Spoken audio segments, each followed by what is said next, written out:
Alrighty, so read off an intro here. Hey y'all, welcome to Colonial Outcast, the kind of podcast that the It's Too Complicated crowd fears the most because we make it uncomplicated, so you're left with no excuses to be a dumbass when it comes to this conflict. With me today, I'm here with Pete, goes by the moniker of Mindwarz, who I met in my glory days of roasting and bullying Zionists on TikTok lives. And by glory days, I mean a few months ago. TikTok lives were my first stepping stone into activism on this whole topic. And I would have never guessed I would have even wound up in the activist circle, but that's what bullying did for me. I just found out that I really enjoyed bullying the pro-Israel crowd and Zionists altogether to the point where it became a big hobby. In which case, I met a comrade in doing that, and he liked what I had to say. I liked what he had to say. So normally in these podcasts, me and Greg do, we usually have a designated mission or topic that we want to dive into. We usually have somebody of some type of prominence or some type of subject matter that really hones in on something specific geopolitically or militarily. This is going to be a different episode in the sense that it's going to be more free fall with a former colleague, Pete here. He's always been fired up on these TikTok lives. It's been quite an ecosystem on TikTok lives, and we've met a lot of our colleagues on there. Just hearing what each other had to say, a lot of us really resonated with certain people on TikTok lives, especially in the glory days of battling Zionists, which was really fun. So how you been, bro? It's been a while since I talked to you. Been doing good, bro. Just hanging in there, and besides living my own personal life, um, Yep. just like you said, man, just going on. I really just do TikTok right now. I've been doing a lot of lives lately, and How's that been going for you? I'm not really into it for no other reason, but to be honest with you, to kind of I don't know, man. I guess I kind of use it like therapy or something like that, man. I just yeah, That's man. exactly what it is. You know what I mean? Like, I'm not a man of any prominence or anything like that. I'm just a regular guy. I'm a family man. I have, a family, and honestly, I just can't believe that in this day and age where we actually have this kind of stuff going on, and Yeah. so Yeah. blatantly, you know, Yeah. because there's always been, you know, uh, catastrophes and tragedies going on all over the planet. Yeah. But this one, for some apparent reason, I'm assuming because of the technology and the platforms that are actually available to us, we're actually able to see these things happening in live time. And I just anybody with a phone can actually see what's really happening. And like you Yeah. said, I mean, it sounds really plain and maybe vulgar to say, but there's a lot of dumbasses out there that really I don't understand how they just don't get the picture. They just don't get the point. Are they that indoctrinated? Do they have any critical thinking skills? Um, can They they? do. They do add to the fun though. I mean, they add to the fun in the sense of when you're just ripping on them hard and making them look like bigger idiots in front of a lot of people. It can actually be therapeutic.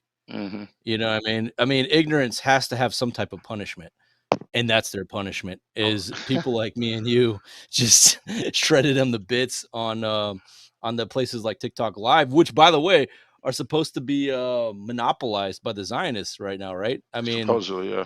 they've been complete. TikTok's been completely taken over. It's completely been held. It's completely under Zionist captivity. It's at least it seems like it. You know what? I wouldn't doubt it. I'm pretty sure they actually have paid agents on there that are actually spreading some of their propaganda, the Hasbara Oh, as no they doubt. call it. No doubt Yeah, about yeah, that. yeah, But at what point will it get more nefarious? You know what I yeah, mean? Like, at what point will yeah. it come off of the platform and people actually literally knocking on your door and asking questions? You know? Well, I think a few months ago that would have been a lot more probable, but it's gotten to the point where now they're gonna have to knock on 20 million, 60 million doors. That's a lot of freaking doors, I man. get it. Yeah, Uh, I hear yeah, that. I but hear that. yeah, yeah, man. I mean, it's this is we don't really have all of our guests have some type of specialty. Yeah, We don't have, like you said, you're not of somebody of any type of social media prominence. not at all. Not at all. Uh, and that's what I'm saying. Like, we need to have more of that, Hmm. because we always have some type of goal or mission in our topics, and it's because I guess we've had to, because of the updates that have been happening over in Palestine, that we have to constantly stay on top of Definitely. and have experts weigh in. But we need to reflect on just the zeitgeist, the local ecosystem in our cultures. And that one thing about you, one of the reasons why I really want to have you on is that you are of Latino background, Yeah. and that has been a huge blind spot, in my opinion, in the activism. Hmm. They're definitely an underrepresented demographic in this fight for Palestine. They are underrated. They are very pro-Palestinian. In fact, I wasn't really aware of how pro-Palestinian the Latino demographics were in the United States. Hmm. And when I met you, I was happy to hear a lot of what you told me about what's happening in the Latino culture. Yeah. So can you, like, go into that a little bit, if you don't mind?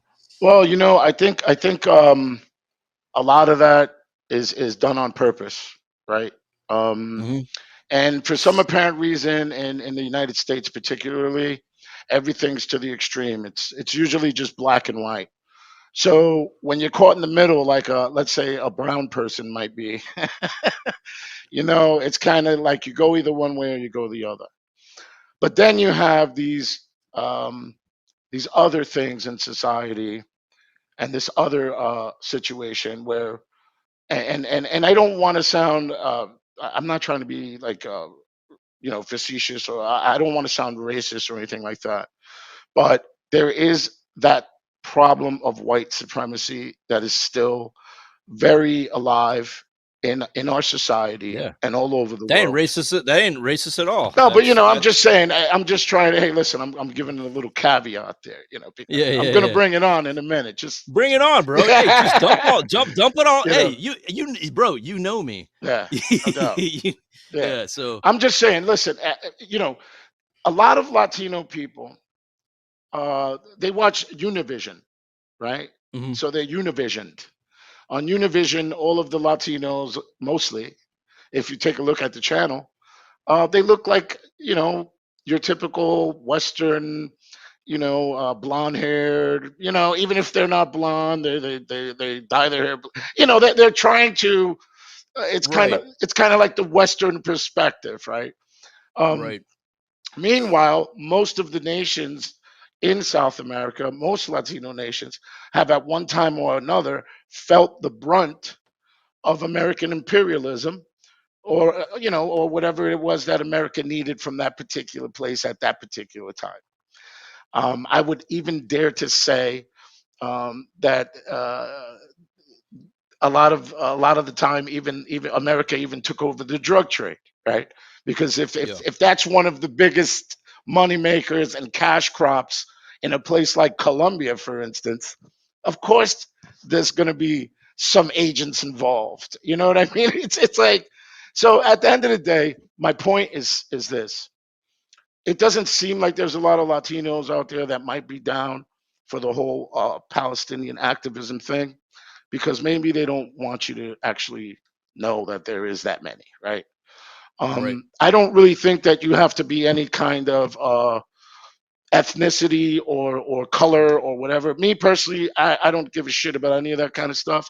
I tell my kids there's three kinds of people in the world: people that use their brains, people that don't, and NPCs, non-participating characters, right? But I mean, it is a reality Hmm. that there is that little thing there, and I think that that's one of the biggest reasons why this is actually going on. It's obviously some racism involved, no doubt about it. They're dehumanizing the Palestinian people, um, and they Yeah, play with their words. whenever, and I'm sorry if I'm jumping around. I'm just kind of going from my, All right, yeah, from my, that's the point of this yeah. podcast. This episode, jump around as So much as you want. yeah, brother. So yeah, so it's like they dehumanize these people. When you hear a report about Israelis getting hurt, they kind of give you a little backstory. Oh, she was this old. She was. I'm not speaking of anyone in particular. Just giving an example. She was a babysitter. She has a little brother. She has a. They humanize that side, Hmm. but when it comes to speaking about Palestinian lives, they're just statistics.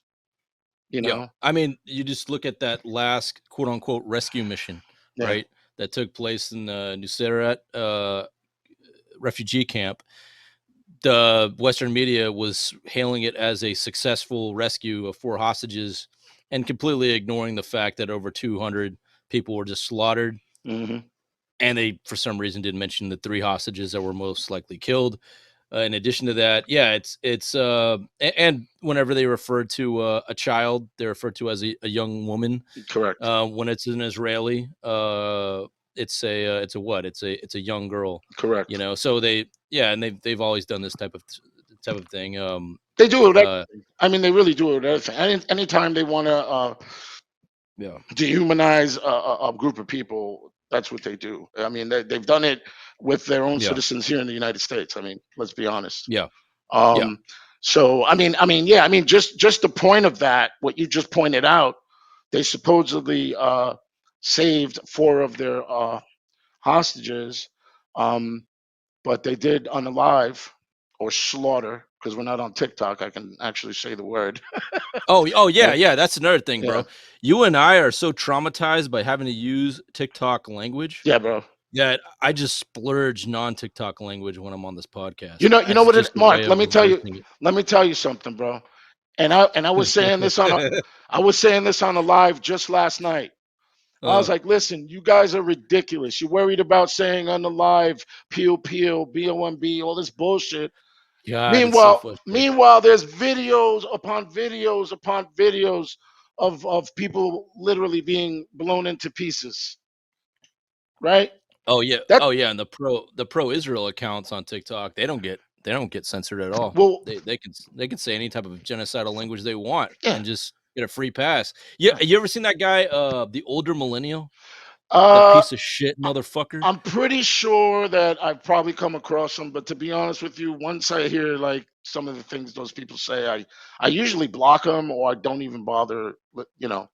Because Well, this guy, he's very much like he tries to come across as like a patriot type, right? gotcha. Who a ex-military. The guy's a mercenary. He's Yeah, not a patriot. yeah. He's just he's obviously paid by Israel to spew out their propaganda. This guy straight up Allegedly, has allegedly. allegedly this yeah.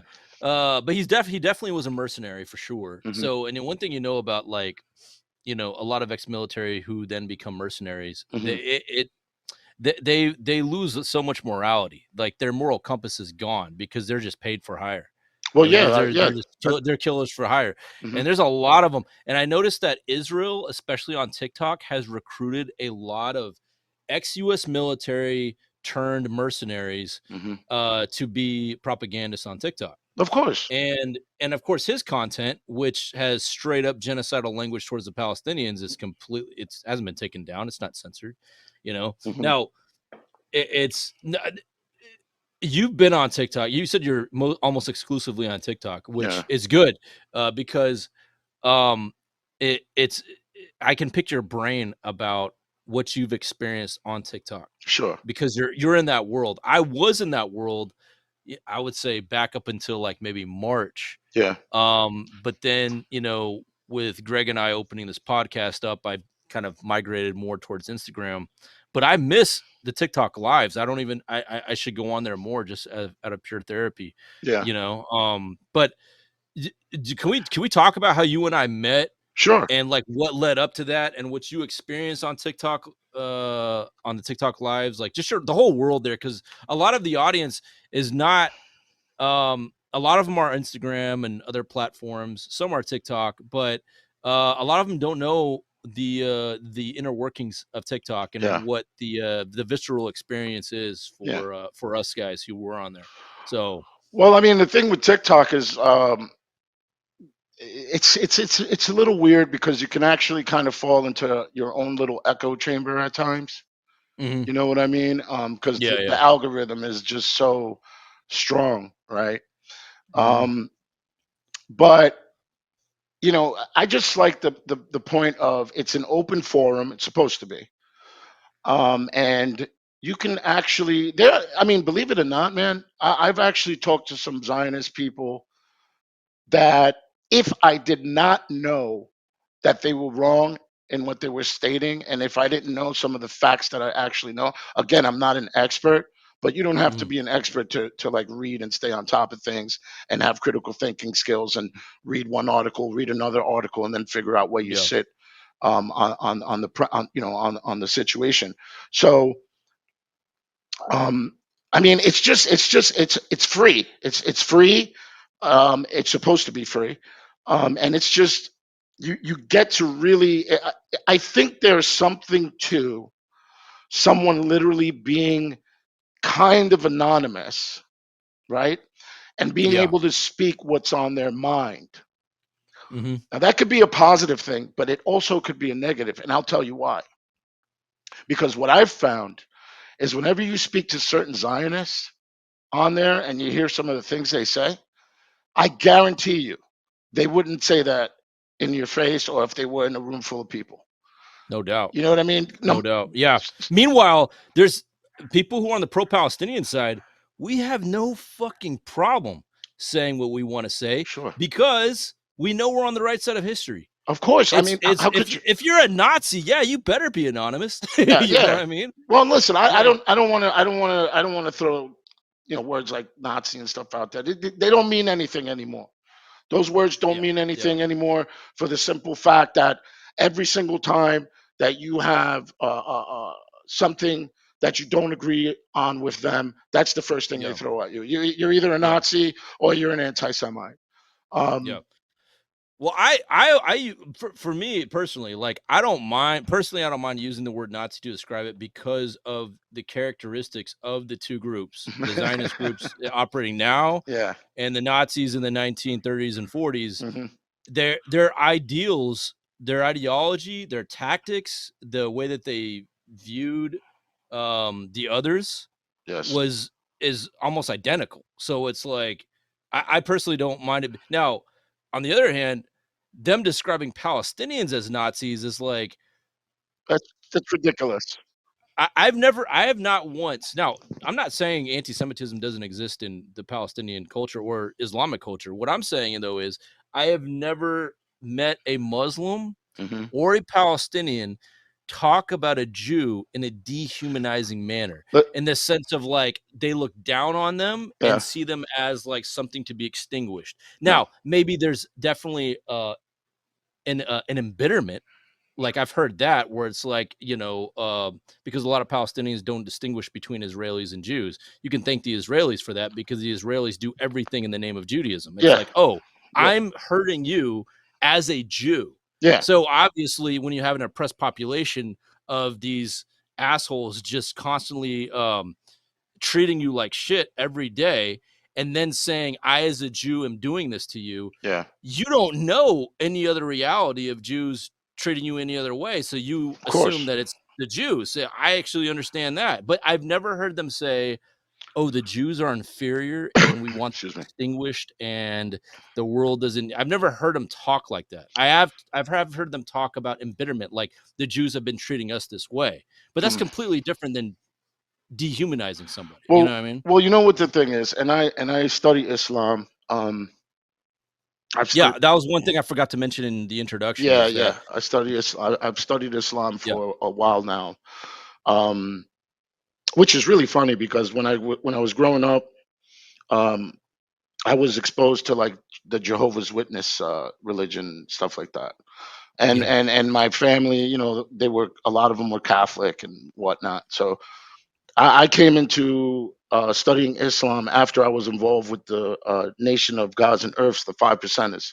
I don't know if you've ever heard of them, but no, I haven't. they were really popular in my back in when I was younger, a teenager, and especially in Maybe I New York. have heard of them. Yeah, the nation. It's a 5% nation. Nations of gods of the earth.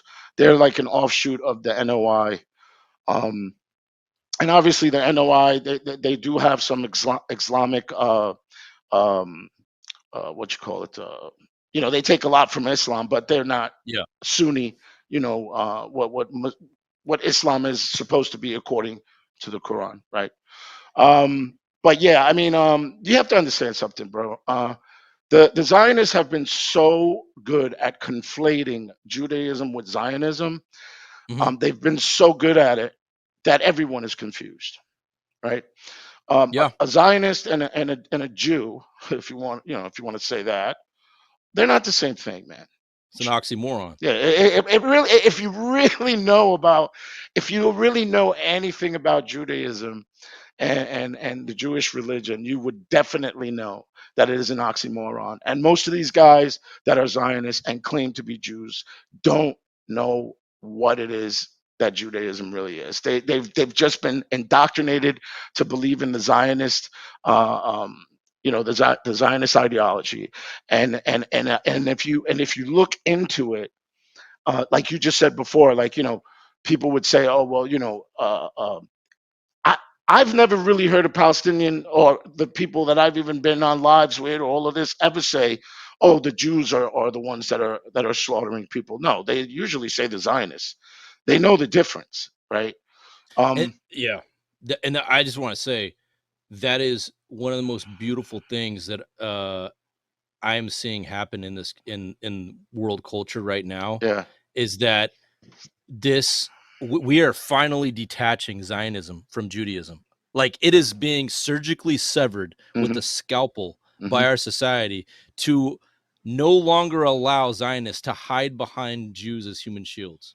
Like, that's what I look, because they were man, Israel has been hiding behind Jews for so long, like just like a gunman hiding behind a crowd of kids aiming, pointing the gun right above them. Hmm. That's how Zionism's been doing it. But and I am so impressed with the Palestinian movement and with Muslims Hmm. and Jews working together to finally surgically remove these two concepts of Judaism Yeah. and Zionism. And it's quite beautiful to watch that cooperation. I mean, Well, the funny part is that I've actually been paying attention to the plight of Palestine and Palestinians for a while, like before all of yeah, this happened. So I know, yeah, if you're like a regular person that never heard about this whole situation and October 7th came up, I can actually understand how you would be ignorant to a lot of the things that have happened and not knowing what actually is going on.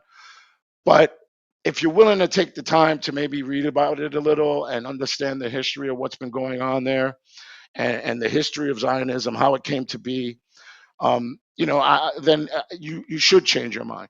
If you're an intelligent person. So I'm not like a Johnny come lately to the whole thing, but at the end of the day, yeah, man, it is beautiful that people are starting to realize the truth because it's right in your face. You yeah, know what I mean? And if you can't realize the truth when it's right in your face, what does that say about a society? What does that say about a culture? Like America's in really a bad place right now, in my opinion, man. I think it's in the worst place that it's been in a very, very, very long time, where this government is alienating itself from the entire world. Okay, we're funding and endorsing um, slaughter beyond belief. And I mean, hmm, I'm sure there's been worse, yeah, but not in our time, right? yeah, And at the end of the day, it's just the disingenuousness, the bullshit, the fucking lies, and just all of the disgusting shit these people are doing. It's like, okay, so we're supposed to care about your children, but fuck everybody else's, right? You know what I mean? That's right, the kind of yeah, attitude they have. It's like our children are more valuable than those children.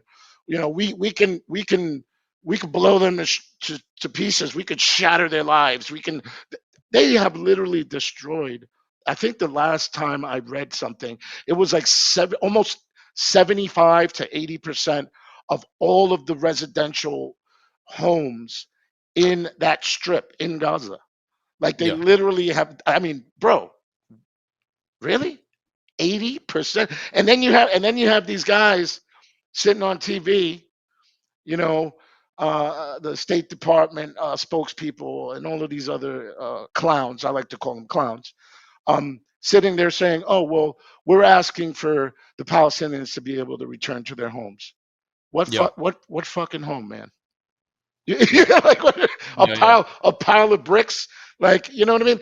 It's just so like I was talking to a friend of mine yesterday, and we were talking about the power structure, right? Yeah. And I said to him, bro, you have to understand something. Exactly what it is in the words, bro.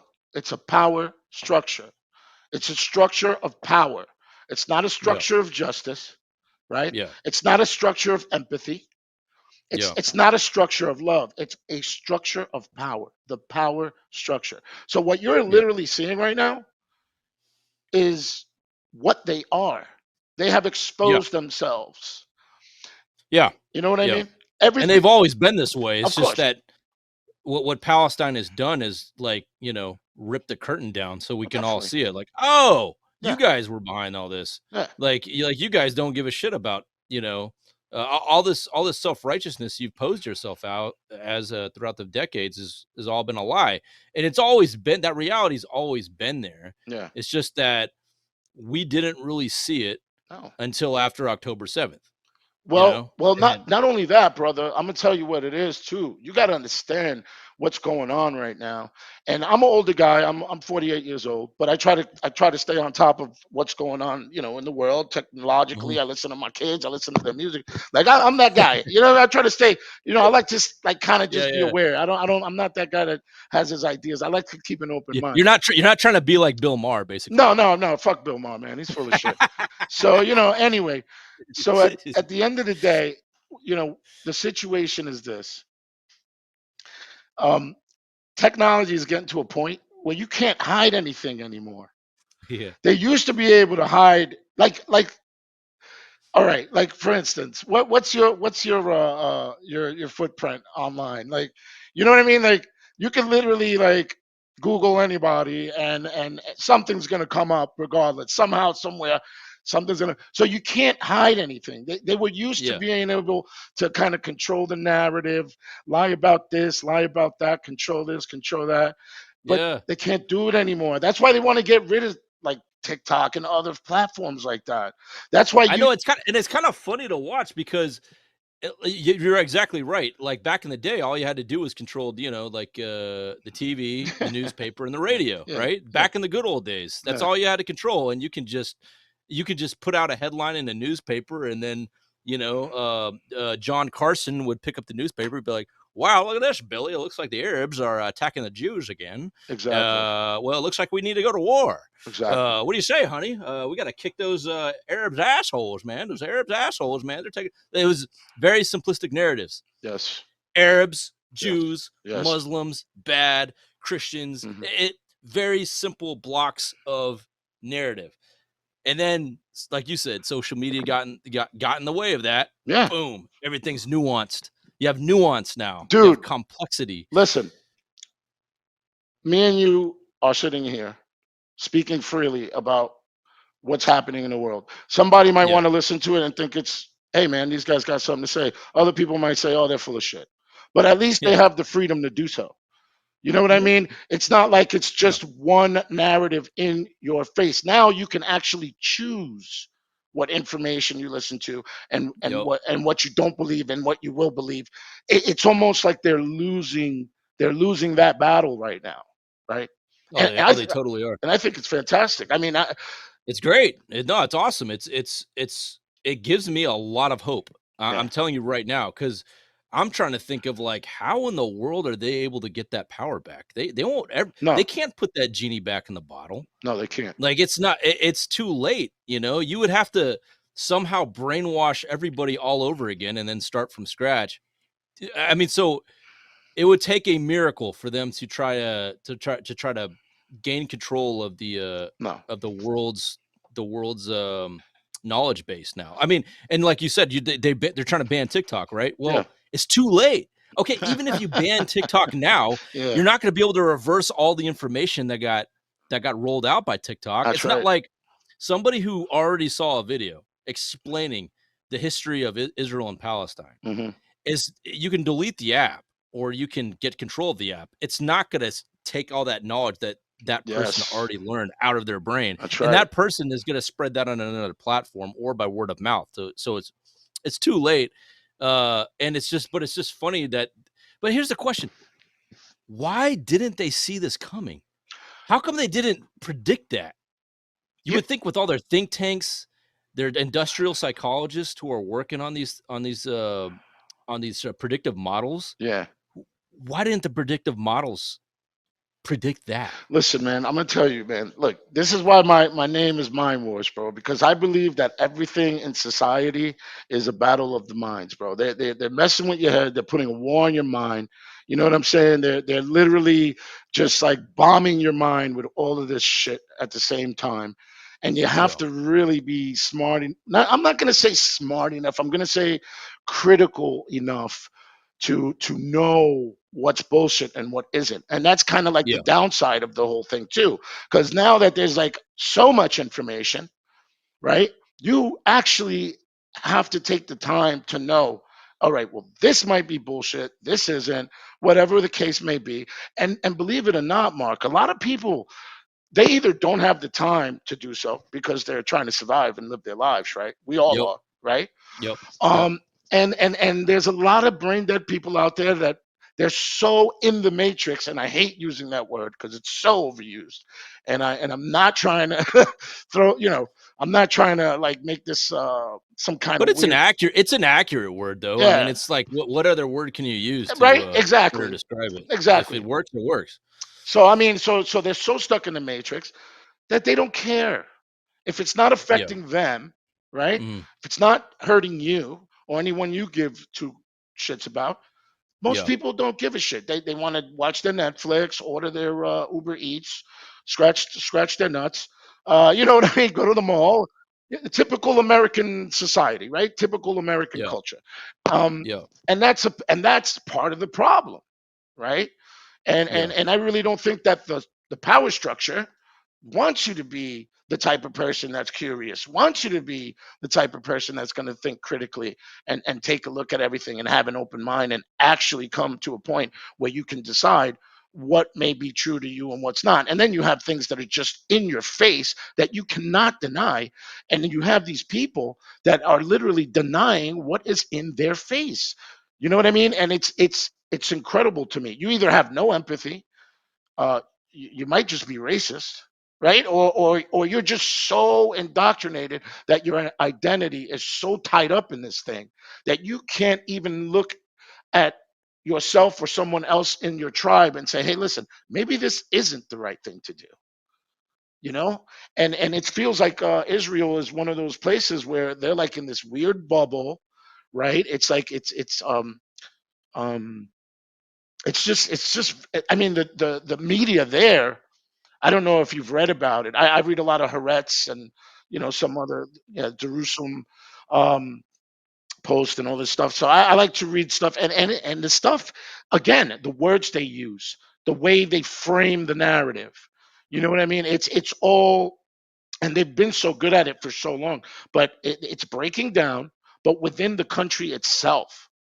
You know what I mean? It's like those group of people, not all of them, because I'm sure there's some people that are against a lot of the stuff that's going on, but they're not put out into the forefront at all. They're the pariahs of that society. I don't know why, but we are social creatures. We are human beings. We're primates, and a lot of people they have a problem with not being part of a group, right? Yeah. And Yeah. when you grow up in a place like um, and I've never lived in Israel. I'm just talking from the outside looking in. But when you Yeah. but when you grow up in a place where people have this sense of entitlement, and then you have this like political ideology that plays on your emotions and Mhm. and the history of your people, right? Yeah. I think it's a very scary place, and It is. It is. Well, the fact that Israeli society, the fabric is woven together through nothing more than the hatred of Palestinians.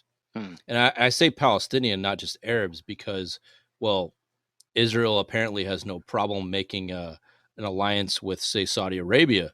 So they can't say that it's a thing that against all Arabs. It is in particular because Israel has made a lot of economical alliances Of course. and with Arab nations. So it's not an anti-Arab thing, I don't even think, to be honest with you, because that theory doesn't hold up. Yeah. It is specifically targeted on Palestinians. Yeah. And when you have a society that's woven together through that hatred, but that's about it. Because I lived in Israel. Remember, I told you I was there for when I was 18. Yeah. Back when I was a Zionist, a hardcore Zionist, by the way. You were ex-military, And right? You're ex-military. yeah, but that wasn't until later. Gotcha. That was in my later years that I joined the army. All right. But this is back when I was 18. Mhm. And I was just studying abroad. But I noticed that in comparing the two societies, Palestinian society and Israeli society, Palestinian society is woven together with so many intricacies. You have Islam, Yeah. you have family, Yeah. community, Mhm. you have food, you have Yeah. food. Food is a big one. You have nargila, you have tea, you have Great food, by the way. yeah, yeah. You have soccer. Yeah, you have soccer. You have comedy. You have humor. Like there's so many things that the interrelationships between Islam and Christianity. Um, Well, a lot of the first Christian sects were in Palestine, bro. oh Yeah. yeah, of The course. oldest And ones. you have agriculture. Agriculture ties all of Palestine The together. Like olive that's one trees. thing. Yeah. The olive trees, being one with nature, Yes. right? Like most indigenous people all Exactly. over the world. Like, you know what I mean? They were Exactly. colonized. Same Exactly. thing. Exactly. They're one with the land. The Of course. land is what brings them together. So that's why when you're in a Palestinian village, it's a village. Yeah. And it's not a city, it's not a town, it is a village. It Yeah. gives you a village vibe. It is warm. It has a soul to it. Yeah, bro. Uh, It's crazy. it's another experience, man. I cannot exaggerate enough. I cannot overestimate the warm experience you feel when you're in a Palestinian village and how it has a so different. But when it comes to Israeli society, Mm. and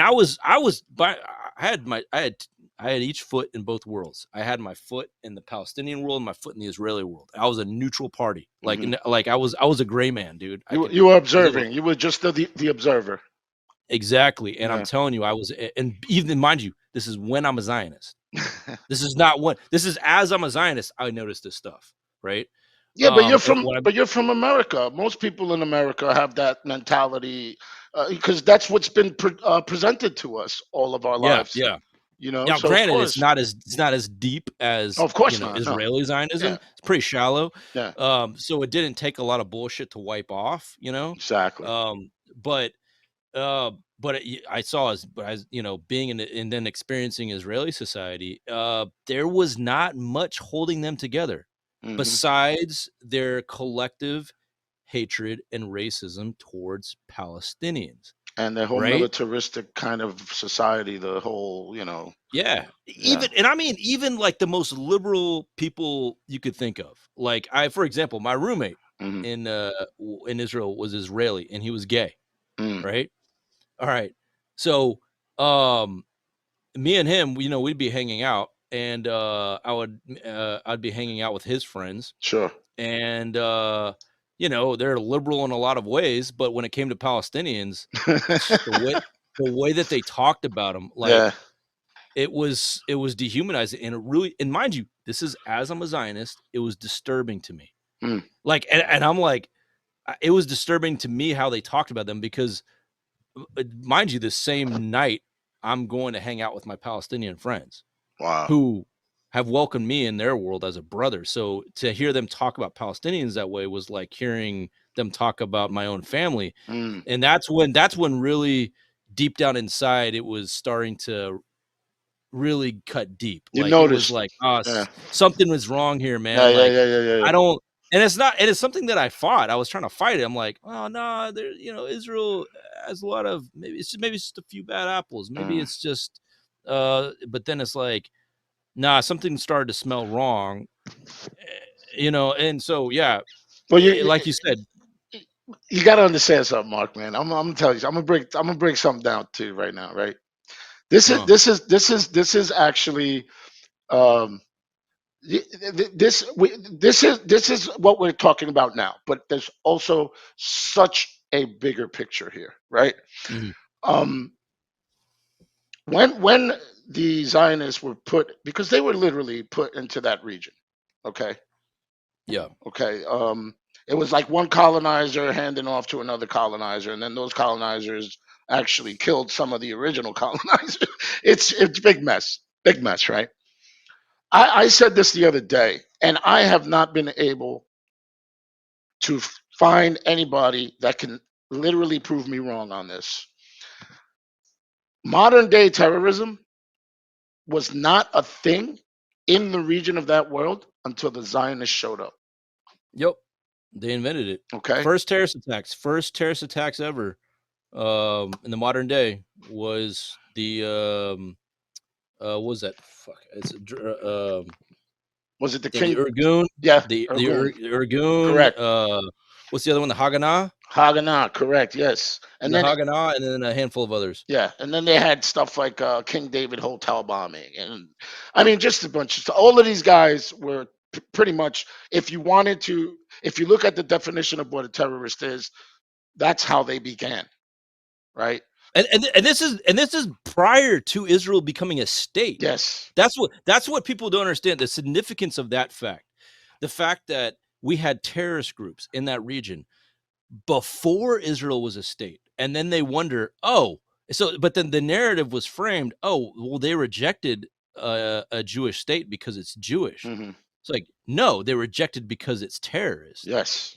See, Correct. everybody thinks that these groups became terroristic because they wanted to defend Jews Let me let me because they were being rejected. let me tell you something, Mark, and I could be wrong, but I don't remember. I'm telling you right now, and it's true what you just said before. Mm, I I do not remember ever being on a live and hearing someone that was pro-Palestinian or from Palestine, literally a Palestinian person, ever say anything and say Jew. We need to get rid of mhm, the Jews. We need to get rid of the Jewish state. We need to, no. It's always Zionists. We need to get rid yeah, of the Zionists. We need to get rid of the yeah. Zionist state. You know, Uh, as it and exists today. Zionists hate that. And Yeah. Zionists hate Mm. that the two concepts have been detached from each other. Yes. That Judaism and Zion, they hate it because it's their shield. Yes, it is. Like that's their shield. So like it's like when you take away that shield, they're reaching for like, no, don't take that away from me. That's my protection. And then it's like you're just naked. Yes. You're just a You're Zionist. exposed. Yeah, you can't throw the anti-Semitic accusation. I don't So it, I don't want to get into that anti-Semite thing, but I might have to say something about that in a minute, about the Semitic thing, because uh, this actually bothers the shit out of me too. But let me say one thing before I get into that. Um, there's this guy. His name. He's a rabbi. He's one of the most. He's like a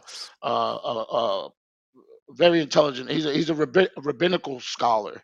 Like mhm, he's been a rabbinical scholar ever since, like, forever, like freaking years, right? Decades. yeah, His name is Yakov Smirnov, right? I think I've heard him. Yeah, he has his whole thing is that the Zionists have committed identity fraud on the Jews, Yep, on Judaism, on the Jewish yep, religion. That they've literally, and this is a rabbi saying this, right? yeah, How much more Jewish could you get than a rabbi, right? yeah, Right? yeah, Shalom aleichem, right? Like, come on, yeah, man. yeah, You know, yeah, yeah, it's like, okay, so who are you gonna believe? Who are you yeah, gonna believe, right? yeah, Now the Semitic thing, and I say this on my lives all the time. I've always yeah, said this. European colonizers are not Semites. Judaism is a faith. It's not an ethnicity. You could get a yeah, Chinese guy in China convert to Judaism and go to Israel and do the same thing that the Europeans are doing, and they literally have no ties to the land, Yeah. right? So Yeah. let's get that straight. As Yeah. far as Semites are concerned, Semites have nothing to do with European people, bro. Most of those people that are there Yeah. from Europe, they're converts. They're not a Semitic people. As a matter of fact, to the contrary, the Palestinian people are a Semitic people.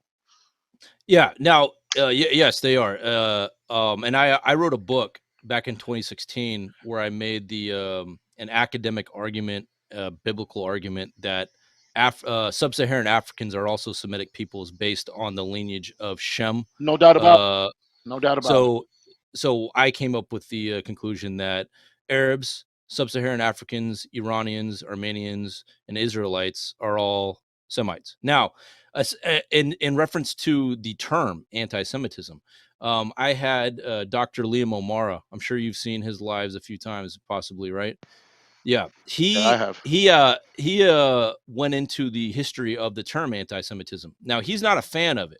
He's not a fan of the term anti-Semite because he's saying that the roots of the word anti-Semitic go back to race science of Europeans, where anti-Semitic Europeans, like Europeans who hated Jews, they didn't want to be seen as being anti a particular religion.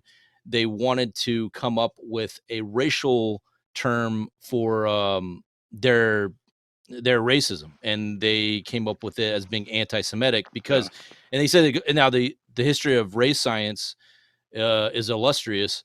It goes back way back in the day where people would actually think that certain races scientifically are a certain way. For example, like remember that Django Unchained Yeah. when Mr. Candy had brought out the skull, Yeah. and he says, as you can see in the skull, that was a form of race science, nephrology, I think it was called. Yeah. Um, I also believe Darwin was also into the whole race science thing. right. Yeah. So Yeah, it just goes to show that white supremacy is not mm, like people say that the problem with the world is religion. Well, it's like, no, even without religion, you still had uh purely atheistic or agnostic or a religious people who were racist, and they would just use science to actually justify it. That's always correct. racism permeates in the scientific world Of just as course it much as does. the religious world. Well, So it's a microcosm of a macrocosm. It's always going to yeah, be that way. Whatever you yeah, see in the society as a whole, you're going to have in the systems of the society, and yeah. it's just Yeah, the way it so I is. mean, the whole thing about anti-Semitism and that terminology has always been frustrating to hear because it's so inaccurate. It shouldn't have even been invented, but that's what white people do. We just come up with terms that just don't make any sense, and it sticks. It Li- sticks. Listen, man. Look, if you have the power, you're going to make shit stick, right? Yeah, you And gotta, have you you? gotta, you got. I'm not listen. I'm not anti-white or nothing like that, bro. I'm just Yeah, anti. no, I'm anti-white supremacy. You know what I'm saying? Like at the end of the day, everybody, we already know how shit should be, right?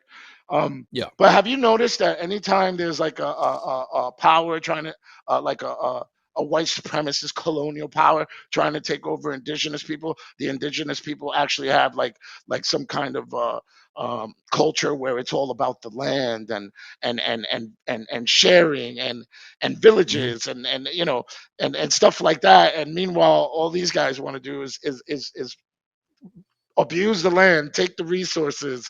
You know, it just purely becomes industrial property at that point. it's That's again, crazy. and you see the difference. That's a good point because you see the stark contrast with Exactly. Palestinian villages, right?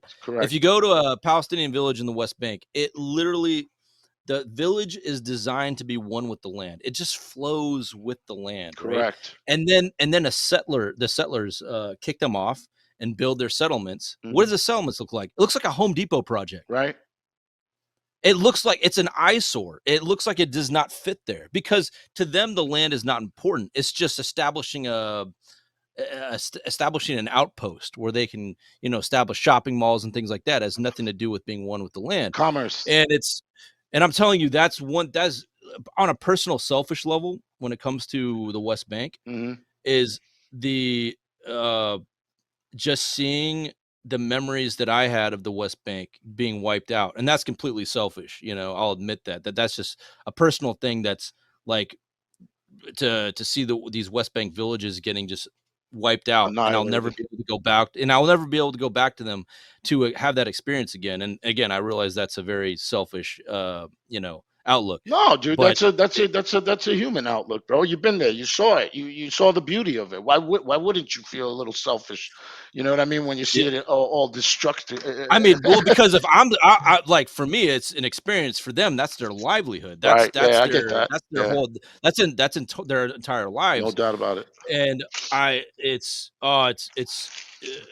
the world does not realize what it's losing when these villages are just completely wiped out and taken over by these settlements. They don't understand that we're talking about a warm paradise of the most beautiful culture, one of the most beautiful cultures on this planet, being replaced by a Home Depot project with these settlements, Yeah, where there's just angry, psychotic people fanatical people, building zealots. fanatical Yeah.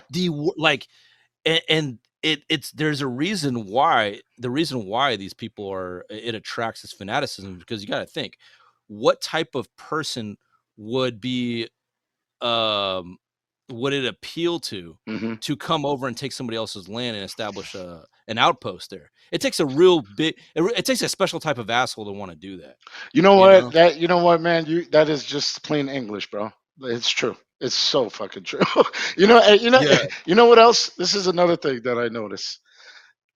I love when I'm talking to somebody that has that ideology and they bring up this whole thing about that was our land that's so many years ago and we were thrown out and we were in exile and now we're going to come back to our homeland and all this other shit. Really? Really? Now, if you really look at the history of how Zionism came to be, they were looking at places in Uganda and Argentina. What happened? Why did it Oh, already? even I think even Arizona, wasn't it? I don't Or New know, man. Mexico? They're even yeah. I know it was definitely Uganda and Argentina. I don't know Yeah. what happened. All of a sudden it became. Madagascar, I think too. Madagascar. I have no Yeah. clue. But look, this is another thing. And when I say looking at the big picture, you have to look at the big picture. I understand that there's actually some natural gas and oil reserves off the coast of Gaza. Mhm. So Yep. I had written this thing on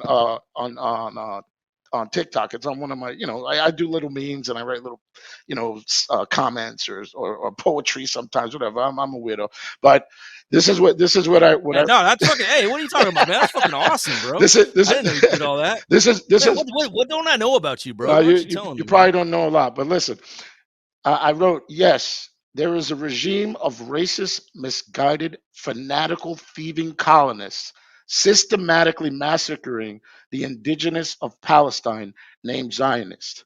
Like every other time in the history of colonization, there is always another story brewing behind the obvious, heinous criminal activities of the oppressors.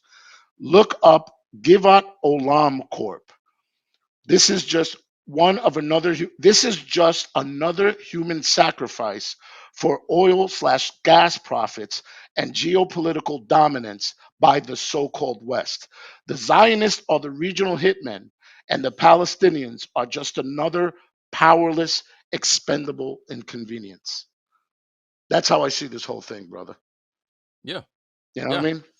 And you know what's interesting is, to tack on to that, the Israelis do not know what their real role is and all that. Like, they think that they're special, that they're going to be spared from the wrath of Hmm, corporate greed. hmm, See, Israelis don't think that they're expendable in this whole game of corporate greed. yeah. They think that it's all about them. All this stuff taking place is because of it's taking place for their nationalism and for their survival. No, it ain't. It's for corporate greed. They are an outpost colony Yes, they are. there with a very specific job. And like I posted a meme about this on my Instagram. Israel is the condom for white supremacy and corporate greed. Hold It's a way for white. It's a way. No, no, no, no. on. Think about it. Think I'm about it. I want you to think listening, about it man. for a second. I get All it. right, check it out. Check it out. All right, so the European powers and the Mm, American powers, and let's just say overall the corporate power structure, yeah. they cannot blatantly invade the Middle East and establish a corporate headquarters, right? But what they can do is Hmm. use they can use Judaism Yeah. as an excuse. Sure. They put on a condom, which is this Jewish nationalism, Uh-huh. right? Which goes against Judaism, by the way. Of course it They does. put on this Jewish nationalism, which is the condom. They're able to stick their dick in the Middle East, Hmm. right? And technically, there's no skin on skin contact, right? Sure. But it's there as simply just a way of saying, hey, like they're just there as a barrier between the cultures in the Middle East That's right. and them, right? And then but what happens when you're done with the condom? Throw You it throw it away. away. That's right. Exactly. So people don't like but here's the thing. Israelis have not woken up to that yet, but they are. I guarantee you Israelis are eventually going to wake up to this and they're going to realize, holy shit, we were just expendable corporate tools. We are a colony. We're not this has never been about us, our survival or our nationalism or our establishment in our homeland. No, that was just something that was just written on the brochure to get them to be there so they can be that barrier between the cultures in the Middle East and the corporate structure in the West that wants to just That's a fill into great that way. area. That's definitely a great analogy. At first, I thought you were going somewhere else with it, but I mean, I definitely. could go somewhere else No, with it. I mean, there's a lot of ways to go with nah, that, but definitely, bro. I'm feeling it. Like I'm definitely feeling it. It's amazing. It's just so amazing how people can be manipulated. And I've always been. That's always been like. I've always been like intrigued by that. You know what I mean? yeah, Um, yeah, when I was in college, I was a sociology major, but I knew I wasn't probably going to get anywhere with it because people don't really value that kind of stuff. And I was trying to, like everyone else, get paid and make some money, right? And I didn't yeah. think I was going to make a lot of money going, but I still have that sociological kind of heart in me, mentality or whatever. But I've always been amazed by that, and especially on a mass scale. You know Yeah, what I mean? yeah. And a lot of it does have to do with, controlling the information, controlling the narrative, how you frame the narrative. I mean, there's books written on this. You know what I Yeah, mean? yeah, yeah. Um, there's actually some people out there that are social engineers. That is their occupation. It's their job. It's an entire no, it's people don't understand that there's such thing as industrial Of psychologists course. that are paid to come up with tactics of brainwashing the public we see it every time when you turn on the TV and you see a commercial, right? Hmm. And it has music playing and it has certain visuals and it gets you to it's designed to what's the word I'm looking for? It's designed to E- get the audience intrigued yeah. or thirsty Evoke or emotion. attracted to the product, invoke emotion, Evoke attracted to emotion. the product Yes, sir. so that you go out and buy it. Well, that same type of industrial psychology is used in the political world, in the media sphere, Yes, sir. except the product is a much bigger picture there. Yes, The it is. product is a very large financial goal that they have that's not in the hundreds of millions, it's in the billions, it's in the hundreds of billions. Hmm. It's beyond your toothpaste that you want to buy. Yeah. So the Israel has been sold as a product. Yeah. It's the all the media and propaganda surrounding Israel has been for corporate profits in this, but in a much bigger scale, Yeah. because we're talking about trillions of dollars here. And Yes. of that influence in the Middle East, that colony in the Middle East is worth trillions of dollars, Of course it is. right? Yes. And that's why there's been so much propaganda surrounding it. That's why there's been so much of an effort to brainwash your average American, starting from your evangelical churches, which That's right. take money from the Israeli government. Hmm. There's a relationship that goes on between the megachurches in Israel to make sure that the grassroots Bible Belt Christian Americans are on board with Israel, hook, line, and sinker. I never understood that, dude. Do you know how that relationship works? I think one of them Oh yeah, actually wants the let other me to like tell you. be annihilated. Like, Let me tell you. You want yeah, to know? I'll yeah. tell Break you. it down, because I've I'll never break it understood down. that. Yeah. I'll break it down, and I'll tell you why I know it so well is because I was a part of that. Mm, That's what got me into Zionism, gotcha. right? So I got into Zionism because I grew up in the evangelical community. My parents were not quote unquote Zionists, Mhm. but we went to evangelical churches which were Zionists, and I became way more into it than my parents were, because Gotcha. I was an army brat. I grew up all over. All right, so here's how it works. So since this has been going on for decades, if yeah, definitely decades, Mhm. where Israel has formed a relationship with Christian denominations and associations, right? You got your Pentecostals, Mhm. you got your full gospels, evangelicals, but let's just group all these together in the evangelical category for a second. All right, so the way it works is Israel lobbies these organizations and forms a symbiotic relationship with them by establishing these guided tours Yeah. where Christians can go over to Israel and take a Holy Land tour, Mhm. right? Where they can visit all the holy sites. Um, and of course, it never discusses the oppression of Palestinians. It Of just course not. ignores that fact. And it just shows them the holy sites, and it propagates this idea that the Israelis are the ancient Israelites that they read about in the Bible, Mm. right? Yeah. And they definitely play on prophecies. See, there's a lot of prophecies in the Bible about God's people coming back to the land, Yes, sir. right? Um, Now the irony behind all this, though, here's what they don't tell you. They do not tell you that the ancient Israelites are the Palestinians. Mm. Like, they don't tell you the fact that ethnically Of course. and genetically, Palestinians are far more Hebraic in origin Of course they are. They're than part of that. They've been there for, dude. If you're in Poland, yeah, right, and you have blonde hair yeah. and blue eyes. I mean, listen. Again, I don't want to get too much into that, all of that.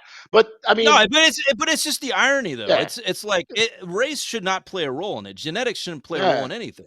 But I'm saying, if you're gonna use that logic, then even on that grounds you lose. And I constantly talk about this, and I feel like It's I so sometimes obvious. I feel like yeah. I mean, well, and here's the thing: they get here's how here's how they try to frame it, though. Mm. See, they try to frame the Palestinians as being remnants of Arab invasion, Yeah. right? Yep. They try to frame it as being the ancient enemies of Israel, right? Like, Correct. or they'll even go down the road of saying these are the ancient Canaanites Yes, or sir. the ancient Philistines. Now, here's the thing. Oh wait, Yes, don't forget the Amalek. the Amalek, yeah, Amalek, right? Now, mind you, Palestinians have DNA markers from those groups as well, no doubt. Sure. But here's the thing: they're mostly ancient Israelite, and it goes back to the Romans. And there's plenty of studies on this that have been done. So when the Romans kicked out, kicked out the Jews in Hmm. around AD 70, right? Hmm. It was a long process of expelling them and making life hard for them. Much the way that the Romans treated the Jews and them at the time was much like the Israelis are treating the Palestinians now. Palestinians. Sure. Very similar. There's a lot of parallels there.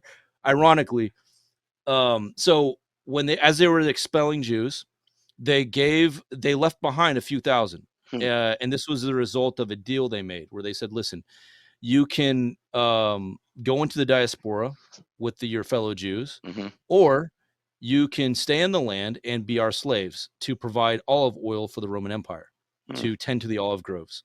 Obviously, the ones that really loved the land and would have rather been slaves in their own land than been free in a foreign land, Yeah. they decided to stay. Yep. Okay, well, they stayed.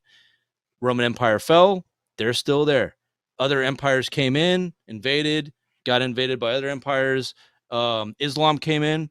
Either way, though, they stayed. And those are the Palestinians. Mm.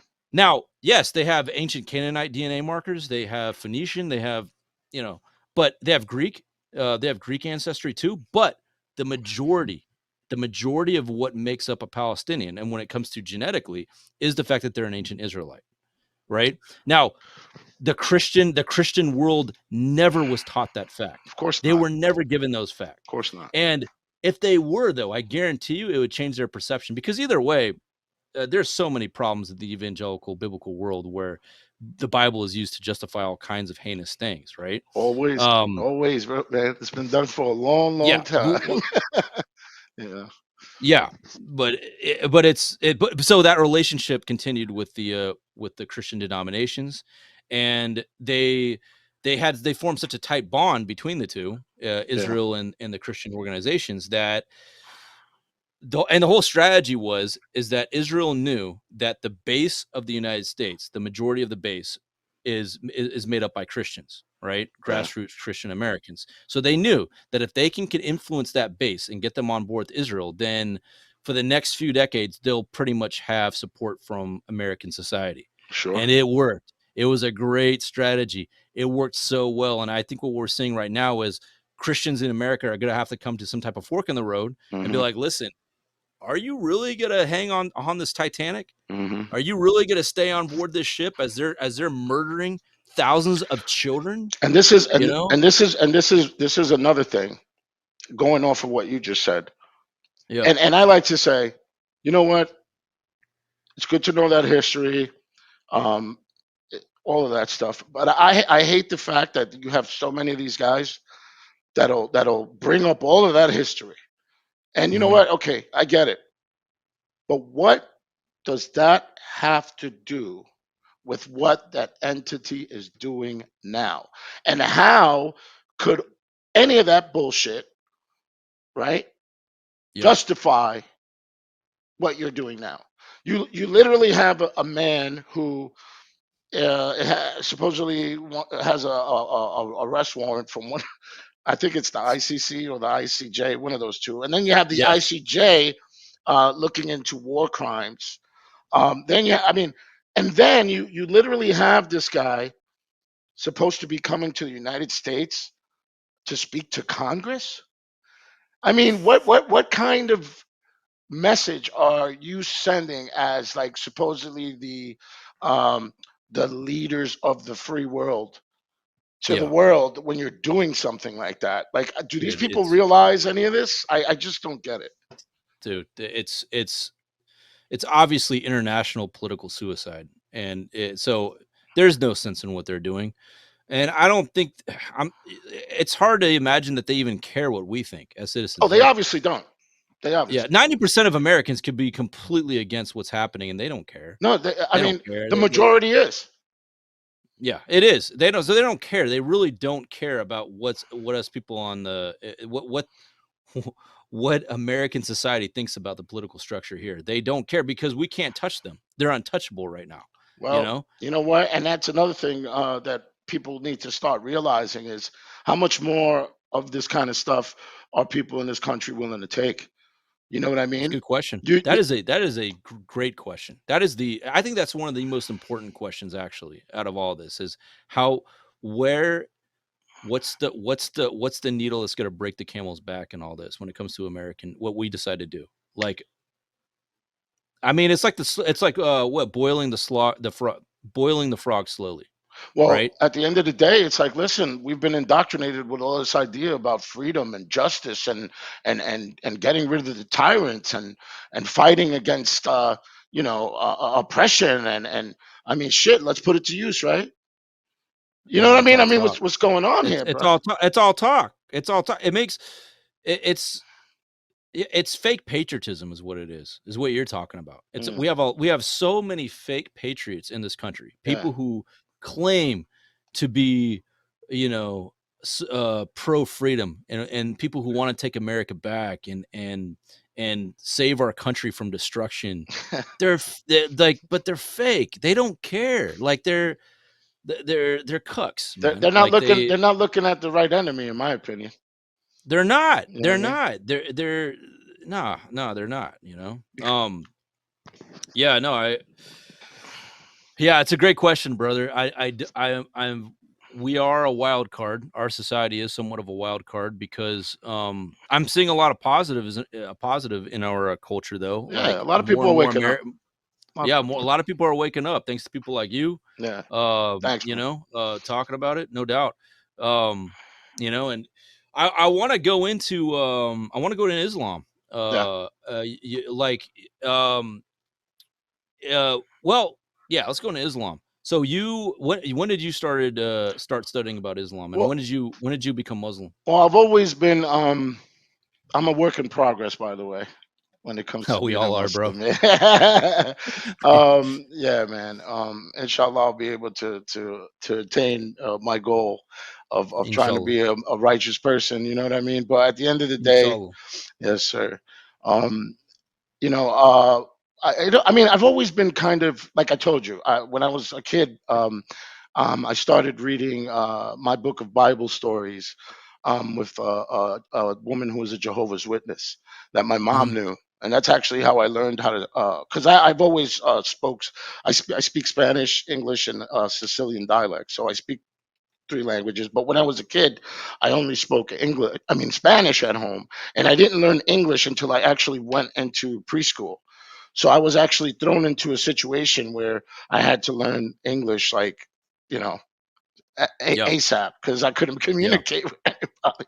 Yeah. Yeah. Yeah. Right. Yeah. So I remember that, and I guess that was a kind of a little traumatic in a way. Um, but I've always just since I started reading my book of Bible stories and so on and so forth, I noticed that there were certain questions that I would ask my instructor that was teaching me about Jehovah's Witness or God or Jesus Christ and all that stuff that Yeah. she didn't want to answer or just didn't have an answer for me, right? Right. So that kind of put me into a mindset where I wanted to question everything, which then took Hmm. me to a point where I started reading all types of religious texts. So I've read some of the Torah, I've read some Buddhism, I've read some Hindu scripture, I've read Islam, Christianity, all So I'm always like searching and seeking. I'm one of those kind of guys, right? Yeah. But for some apparent reason, uh, Islam is the one that just made the most sense to me. Islam means peace, and a Muslim is a person that um, does God's will or gives his self to the will of Allah, right? Hmm. Um, and that was like the simplest thing that I've ever heard when it came Hmm. to so-called religion, right? Hmm. Um, so I mean, I've been studying it for a bit. I originally got um, introduced to it through listening to um, um, guys like Farrakhan, Nation of Islam, stuff like that. Because when I was growing up, I grew up in Long Island, New York, but the neighborhood I grew up in was a black neighborhood, and me and my cousin and a couple other kids were like the only Spanish kids in the neighborhood. Right. So, and when I grew up like in the middle. Like I literally remember going to the bus stop and seeing crack valves on the floor and not knowing what they were. And it became such a regular thing that we literally used to sit at the bus stop and have and play a game where we would pick a color, and whoever counted the most those tops, like because they had like the little red crack valves and they had like a little red Right. top, Right. looked like kind of like a Yeah. big pen with the red thing on or whatever, right? So Right. Right. I would pick the red one, my friend would pick the blue one, and then we count how many were there, and whoever counted the most was the winner, right? Like that's how normal it got, right? Yeah. Um, so when you grow up in that kind of environment, like my home environment was great because my parents were always strict. My mom was a real hard worker. My dad was a real hard worker. They've always tried to raise us up right. We always had to wait for everything. I remember we always had to wait for everything and whatnot. I had a great childhood. I had some trauma, like everybody freaking does, right? Some worse than others, but um, so growing up in this neighborhood, you have the positive and the negative, right? And there was always this one family that they always had, they were clean, you know what I mean? The father was clean shaven, the family was like a nuclear family, and they happened to be part of the Nation of Islam. Yeah. And I started talking to my friend and whatever, and he started telling me about this, telling me about that. I started listening to a lot of the lectures and whatnot, and so that was my first like for introduction to Islam itself. Then I Mhm. started reading about Muhammad Ali, Malcolm X, how he transformed from the NOI to Sunni Muslim or Sunni Islam, Mhm. Orthodox Islam, what they would call Orthodox Islam. Right. And that's kind of where I went with it. And ever since then, that's kind of what I try to help guide me in my life, right? Yeah. Um, Yeah. and I mean, anybody could be a Muslim, just like anybody could be a Jew or a Christian or a Buddhist or whatever you want to call it. Yeah. It's all about having a certain mindset and actually living that particular. I don't want to say lifestyle because it's not like a lifestyle, but just living righteously. Yeah. And like Yeah. like in Islam, people say that Jews and Christians are people of the book. You Mhm. know, all of this stuff that you see on your screen, on your TV screens, on the movie screens, here in the United States, and a lot of, I would say, all over the Western world, all over the world, probably up to this point. That's not what Islam is. A lot of Yeah. the words that are used to like jihad. Yeah. A typical Western person that hears the word jihad, they automatically think war and terrorism and destruction and hatred, all this stuff. Jihad is simply a struggle. A Yeah. jihad, a jihad could be a struggle within yourself, right? Yeah. Or with a source outside of you. Yeah. You know, um, Yeah.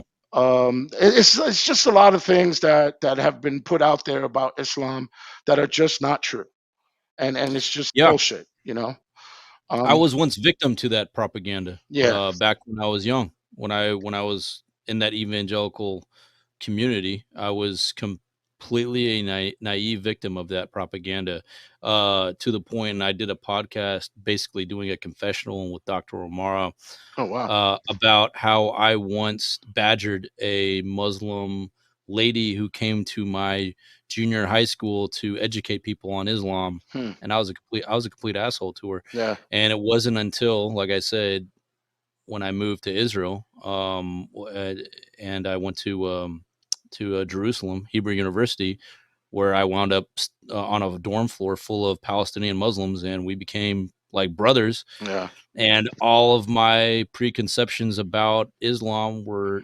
completely evaporated due to just getting to know them and learning about all the bullshit that I had learned was completely false. And it was, and I'm thinking about, and I always ask myself this: if I hadn't been on that dorm floor, what would have happened? Would I have still been on this Islamophobic Mm. path in life? It's and again, then I became so endeared to Islam that it helped form the person I became. Like, I took parts of Islam and incorporated it into my life, and Sure, it man. made me a better Christian. Like, I tell people that as much as I can. I said that Islam made me a better Christian because it is so Christian in nature, in a sense, in the fact that, like, their reverence for Jesus and his teachings. Yes, of course. Muslims emphasize Jesus' teachings more than Christians do. Esau. Christians don't Uh, Christians don't emphasize his teachings. They uh, don't. They emphasize Paul's yeah. and everybody else's, but they rarely ever emphasize Jesus' actual teaching. Muslims constantly emphasize his teachings, you know? Well, in the Quran, the name is Esau. Peace and blessings be upon him. Yeah, Isa. Yep. There's actually also another book in the Quran, which is Miriam, which is Mary, mother One of of the most Jesus. popular female names Ex- in Muslim families is Correct. Miriam, in Correct. honor of, yeah. Yeah. So see, but if you just go by the propaganda, the narrative, and the bullshit, you Mhm. wouldn't know these things. But people listen. I really believe that with so much information out here, there is no reason for people to be ignorant anymore. There's no reason for any of Yeah, this there's no stuff. excuse. Yeah, man. There's no No reason for excuse. any of this stuff to be going on. There's no reason to generalize and all this stuff. It's amazing, man. It's amazing.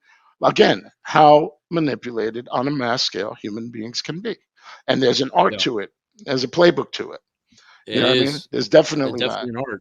Um, a lot of the conspiracy theories that I actually used to have that I actually used to question myself about actually have come true.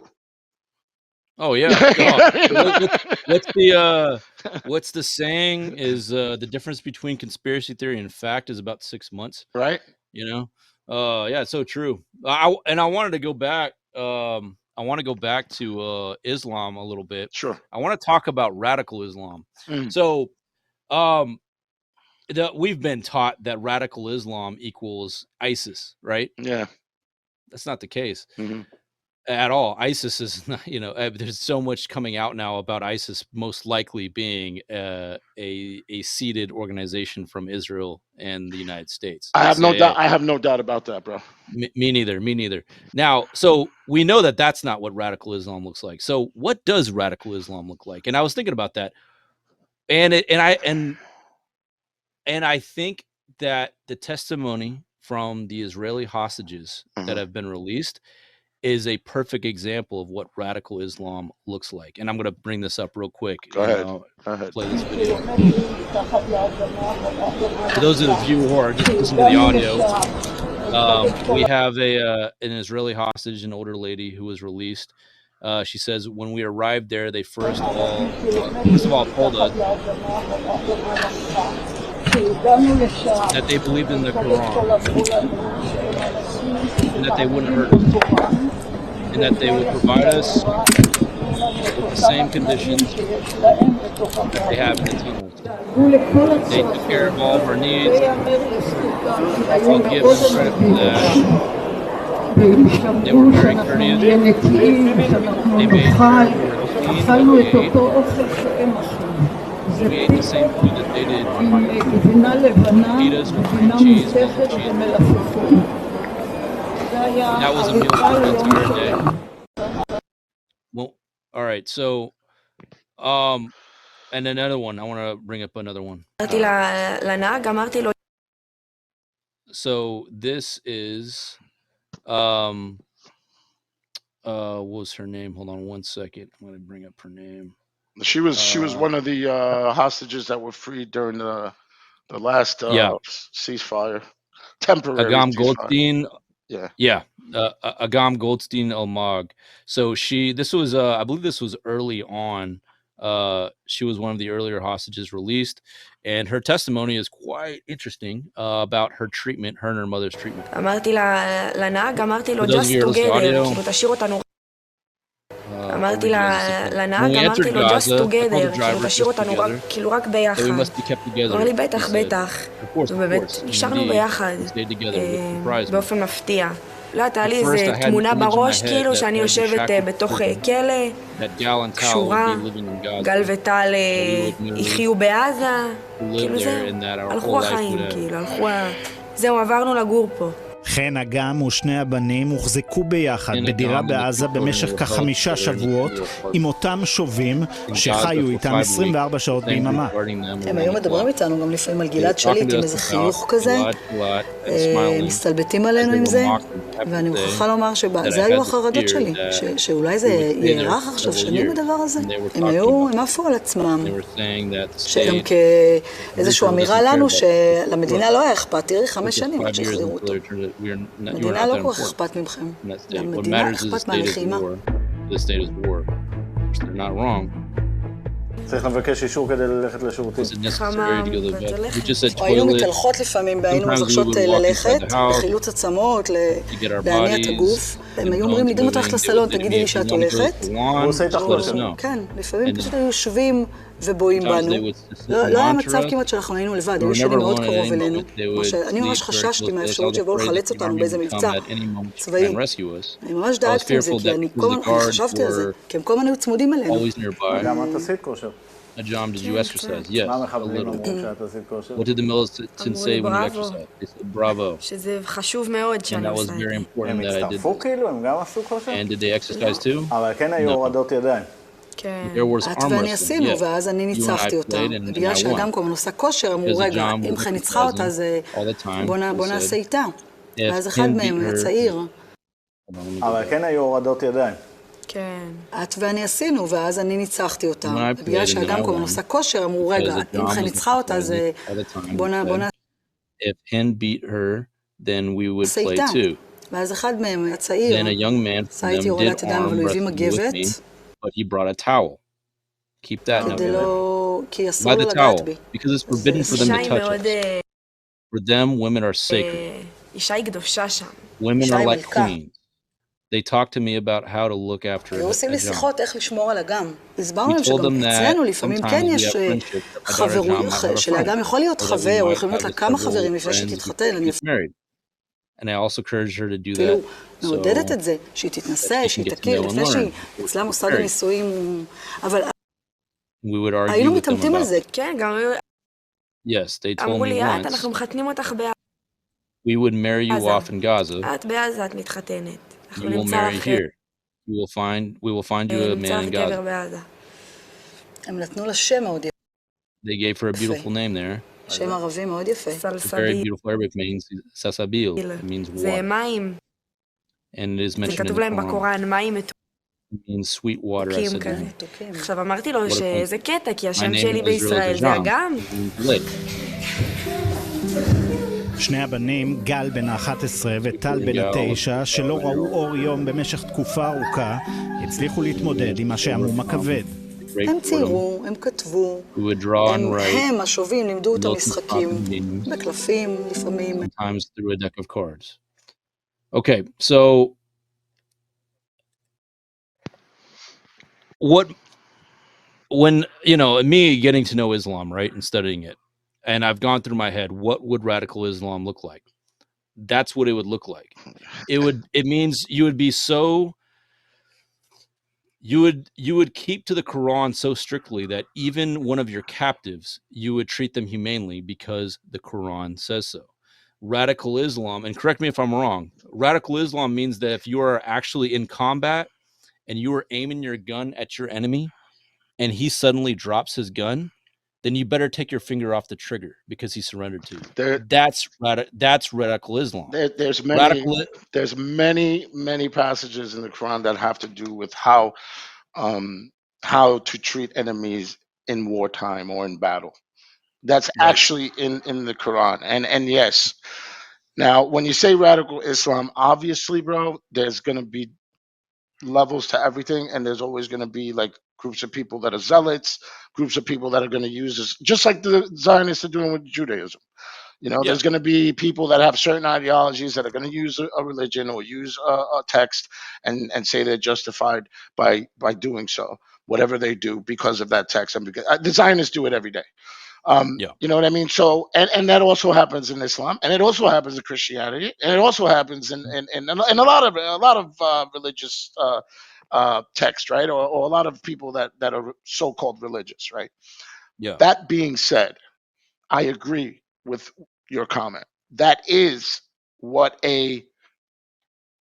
what was the word you said? A radical Islam. Radical Islam. Yeah. Now I'm using the strict English syntax of what radical means. Radical means you go to the extreme of your religion. Yes. Okay. Well, if you follow that extreme in Islam, it just means that you're going to have to hold to the Quran even more stricter. Meaning, in wartime, if you have 10 of your enemies inside of a house with maybe one innocent civilian, are you allowed to destroy that house? No. Of course not. So the more radical Islamic you get, it means the more strict the rules of the Quran apply to you. Correct. And the rules of jihad. And then the rules of jihad are very clear. It basically is an outline, like the rules of jihad are almost synonymous with the Geneva Convention. External struggle. When you're talking about the external struggle, not the inner struggle, the external struggle. Yeah. The external struggle of jihad. Let's say we put this in reference to an actual military campaign in self-defense, right? Of a community that's being attacked by an aggressor. Before you go into it, Mark, I would like to make this one comment, right? Yeah, go for it. If you have an occupier occupying your land, and you've been abused and oppressed for decades upon decades, I mean, literally for generations. I mean, and they're killing children. They're killing children. Everybody. Everybody. Even people that don't even, disabled people. I mean, these people. There's reports that they literally went into hospitals and were killing people that were already injured in hospital beds. Baby, like, I mean, listen, I don't even want to. That kind of shit just gets me so annoyed. I don't want to get into that. My point is this: what other thing could you do to try and get that kind of demon off of your back, but become radical? I mean, it's not going to be done. Whatever you want to call radical, like you said, the syntax of the meaning of the word radical to the extreme. Yeah. I mean, Yeah. how much more extreme could you not get? I mean, these people, exactly. you've tried to do something peacefully. You've tried to do something. You got to write a letter to the UN. That's what you got to do. You got to write a bro. letter expressing how angry you are to the UN and hope that they come to your rescue. No, and that's the thing about this whole situation and every other kind of situation that's similar throughout history. It's okay. It's like Nat Turner. That's a big one people bring up. The Nat Turner slave revolts. I mean, is it a tragedy that children might get killed in something like that, or women? I mean, listen, it's a tragedy anytime something like that happens. But then you have to ask yourself, what is causing this? Like, there's something. I am a big believer in the universal law of cause and effect. Yeah. This kind of stuff, that kind of stuff doesn't just happen and fall out of the sky. This is what the Zionist entity wants you to believe, that on October 7th, these people that are monsters and beasts and terrorists attacked their innocent, beautiful, loving land that just wants peace. Right? Yeah. Come on, man. They've literally have done October 7th on multiple occasions over the years, bro. Yeah. Multiple occasions. The 1,200 number supposedly that were assaulted, killed, whatever, on October 7th. You know what? I feel for those people too, and their families. But at the end of the day, how many October 7th has the Zionist entity put upon Gaza, the West Bank, the whole territory? And what was the goal of October 7th? It was to get hostages so that they can get what released. They can get their hostages released. And what does the Zionist entity do? They're over here crying about 100 and something hostages, which obviously, I mean, it's obvious. I understand why they're upset, right? I mean, nobody's an idiot. We get the point. But we know that they don't care about the hostages. Well, I mean, it seems that way. It sure seems that way to me. I mean, no, they said it. They've said it publicly. They have said it publicly that the hostages are a nuisance to them. A few of their so-called leadership has said it blatantly. It's out there for you to see. You can go find it if you really want to see it. You know what I mean? Yeah. And then what do? They arrest thousands upon thousands of other people, Palestinians from the West Bank. Okay, I mean, every single thing that they're complaining. How many children are hostages by the Israeli government? Man, listen, let me tell you, thousands, and they're molested and tortured on a daily basis. These are children, and they are hostages because if you're not given a trial, if you're just held, in perpetuity, then you're a hostage. No, but hold on. But it's the Israeli state, so they're prisoners. You see how the shit changes? It's insane. It is insane. It is insane. But see, we're not living in a sane existence right now, bro. Yeah. You know, the people with the power and the influence do whatever the fuck they want. Let's be honest. Everyone else is a freaking peon. Okay? And just go to work every day, pay your fucking taxes, go shop on the weekends, and shut your fucking mouth. We don't want your opinions. We don't need your input. Oh, here, I'll tell you what. Every 4 years, we'll put up the same two, like literally right now, they're putting up the same two bastards that were up last time for us to vote between the two again. Jesus Christ, I know, bro. Oh my God, of all the millions of Americans that are qualified to be the president of the United States, like the intelligent young people out there who are in touch with the everyday man and woman in this country, and we get those two, or we get Hillary Clinton. and Donald Trump. Like, dude, come on. Like, it's a joke, dude. Like, that's why you cannot expect any American to take voting seriously if these are our options. You know what? I wish I Like, could. I wish I really could. I really yeah, wish I but it's could. a fantasy. It's a stupid fantasy. It's this whole voting thing. It's been a fantasy for a long time. Yeah, bro. And I know a lot of liberals are gonna get worked up over that. Like, no, voting is sacred. It's our only democratic right we have. It's how we voice ourselves. It's like, no, it's a scam. It's a freaking pony show. It's a theater. It's a play. It's all these guys in the Senate and in Congress. They're just reading from their script. Yes. They're playing their character in the script. Yes, they are. They're all on board with the same thing. They just pretend that they're arguing about it on the Senate floor. It's like back in the day. I don't know how old you are, but when I was growing up, I was a big WWF fan. You know, Great analogy. Superfly Jimmy Snuka, Big John Studd. You know, the classic. You know what I mean? That's what politics is in this country. Dude, even AOC's ass, dude, up there acting. All of them, bro. And the ones that actually are trying to do something, they get shut down, or they're not there for long, or they get sucked up into the freaking vacuum, or they die. Okay. It's like, bro. It's like, I mean, I don't know, man. We're really in the, listen, man. Whenever any kind of shit like this can happen, where you have not just 1,000, not just 2,000, not 10,000, 20,000, 30,000, 40,000, 50,000 people.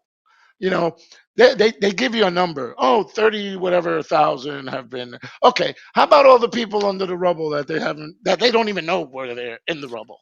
Bro, that is a great point, because I keep hearing this number, like 37,000 have been killed. What historically, what have we learned about death tolls when it comes to a disaster or a war or a genocide? We always find out that the number of people murdered, killed, is always magnitudes greater than the number that was quoted at the time. Yes, sir. We know that it's far more than 40,000. There's, like you said, there's tens of thousands more under the rubble that have not even been identified yet, or their bodies are completely evaporated from bombardment. Correct. So we won't know the true numbers, because even family members don't even know how many of their family members are gone, because it's an apocalypse landscape there. They don't know where their family members and friends are. How about, for all they know, it could be alive in another refugee camp or in another encampment, or they could be completely annihilated. They have no idea. How about all the men and how about all the men and young men and children, bro? Even children, they don't give a shit. Like, that are literally like being taken to like torture, like concentration, like prisons. Like here, they're literally grabbing people up in Gaza and like imprisoning in places. It looks like what was the place where they put the in Cuba? What was that place called? Guantanamo Bay. Yeah, it's like little Guantanamo. Like they're blindfolded. They're put in weird positions just to torture them, bro. Like this is way beyond what we know. It's way, the scale of this is way beyond what we're being told and see. And the scale of sadism within the IDF is beyond what we can imagine. Like, we hear about like snipers shooting kids. We hear about Palestinians getting killed under bombardment from airplanes. Yeah. But what we don't hear about is the torture, the sadistic rape and torture that happens to the Palestinians. Like, if Americans knew, like even your most pro-Israel American knew about the sadism that the Israelis do to the Palestinians, it would at least have them questioning how other Americans are going to view them for supporting Israel. You would hope, like, you would hope so. And one thing I want to on that vein, yeah. Well, let's talk. I want to talk about the prison culture in the United States, right? Mm-hmm. All right. What happens to people who harm kids? Oh, bro, in prison. I don't want to get too into my background. I've had some issues, some issues. Yeah, but you know. Yeah. I But you see my point though, right? Yeah. Now, prison, victims of our prison industry in this country, Yes, sir. are completely misrepresented, obviously, in our culture. They've been demonized. But I'm saying this to make an illustration that our prisoners that we demonize here, they have far, far better morals than non-prisoner Israeli soldiers. And I'm just thinking, like, imagine what the prisoners in this country would do to Israeli soldiers. Well, I mean, depending on if they got caught harming a child or raping a woman or even killing a senior citizen that doesn't have a freaking a weapon in their hand, they'll be dealt with. You know what I mean? They'll totally be like a pariah in prison, like child molesters in jail, bro. Not even prison. I'm talking about county jail. They are pariahs, bro. Like they like they're all by themselves. And if you're smart and you don't want any issues, you don't fuck with them. You don't talk to them, and because everybody knows like what's going on. You know, everybody knows what somebody was probably charged with, because word gets around and whatnot. You know, and you have a whole nation state, that does this on a regular basis to kids, because again, they have been dehumanized. Yeah. Okay. So when you dehumanize a people, I mean, listen, bro. Listen. I've read some books, man, about like slavery and the things that went on during slavery. What the slave masters used to do to the slaves, bro. And this is I'm talking stuff like they would literally, and some of the stuff I'm about to say might sound totally outlandish, but if you look it up, you will be able to find that it is not outlandish. No, I know. They literally used to use like children as bait for gators. Gator bait. That's where the term gator bait. Yeah, that's where the term gator bait came from. How about the term motherfucker? Where do you think that term came from? They literally used to take, and this is crazy, bro, but it's true. They literally used to take, let's say, a son and a mom, put a bag over the son's head or whatever, and have him breed with his mom. Like this is the kind of shit they used to do, and they were parts of the Caribbean. Buck breaking. Buck breaking. There you go. Where they used to take the male slaves and literally rape them in front of the children and the women. And they were which they're doing in Gaza. I'm pretty right sure, now. Bro. Listen, all of those things. I have no doubt about it. Did you hear about what happened at Al Shifa Hospital? The accounts that happened. I heard a lot of stuff about what happened in that, but that's actually what I was mentioning before. Like these guys were literally killing people that were already dying, laying in hospital beds. They killed the doctors. Like they not just killed them, they tortured them to death. In fact, they're paying a specific amount of torture to doctors in particular as a way of sending a message to all the medical personnel in Gaza. Okay, this is how we're going to treat anybody who's going to try to save a life in Gaza. It is disgusting. As evil as you like. This isn't war.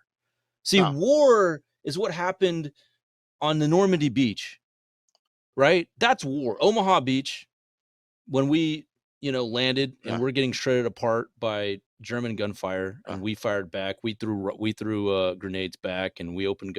That's war. Okay. There's no symmetry here, bro. There's no symmetry. This is not war. Zero symmetry. There is no masculinity in what they're doing. No. If they were really trying to get rid of Hamas, okay. And again, listen, dude, I'm just a guy with a brain, bro. And I'm saying to myself, if you really want to get rid of Hamas, go in the tunnels, fight like men. It shouldn't really. I mean, you're supposedly one of the most powerful militaries on the planet. You have all this high tech bullshit that you literally test in that little strip of land for all of these goddamn years. Listen, if you really want to get rid of Hamas, and you're the most moral army on the planet, go fight in the tunnels. Yep. Find a way to go fight in the tunnels. Why are you dropping? Bro, I heard that they dropped over 70. I don't know if this is the right number. I might be wrong, but just a freaking crazy number of tons of bombs on Gaza, bro. Like Yeah, I heard it was 75. more bombs than were dropped in all of World War II. Oh, bro, just some ridiculous shit. Within 8 months, 9 months Yeah. now, it's incredible. And we're paying for it. Dude, and that is the sick part. That is the sick part. That's why I told you before. I deal in the electronics industry, and anytime I get a requirement from any company that I think might even be involved in any kind of defense shit, I don't mess with them. I'd rather leave money on the table and have my my morals in order rather than sit here. I mean, listen, man, money comes and goes. I mean, for God's sakes, they literally print it out of thin air, right?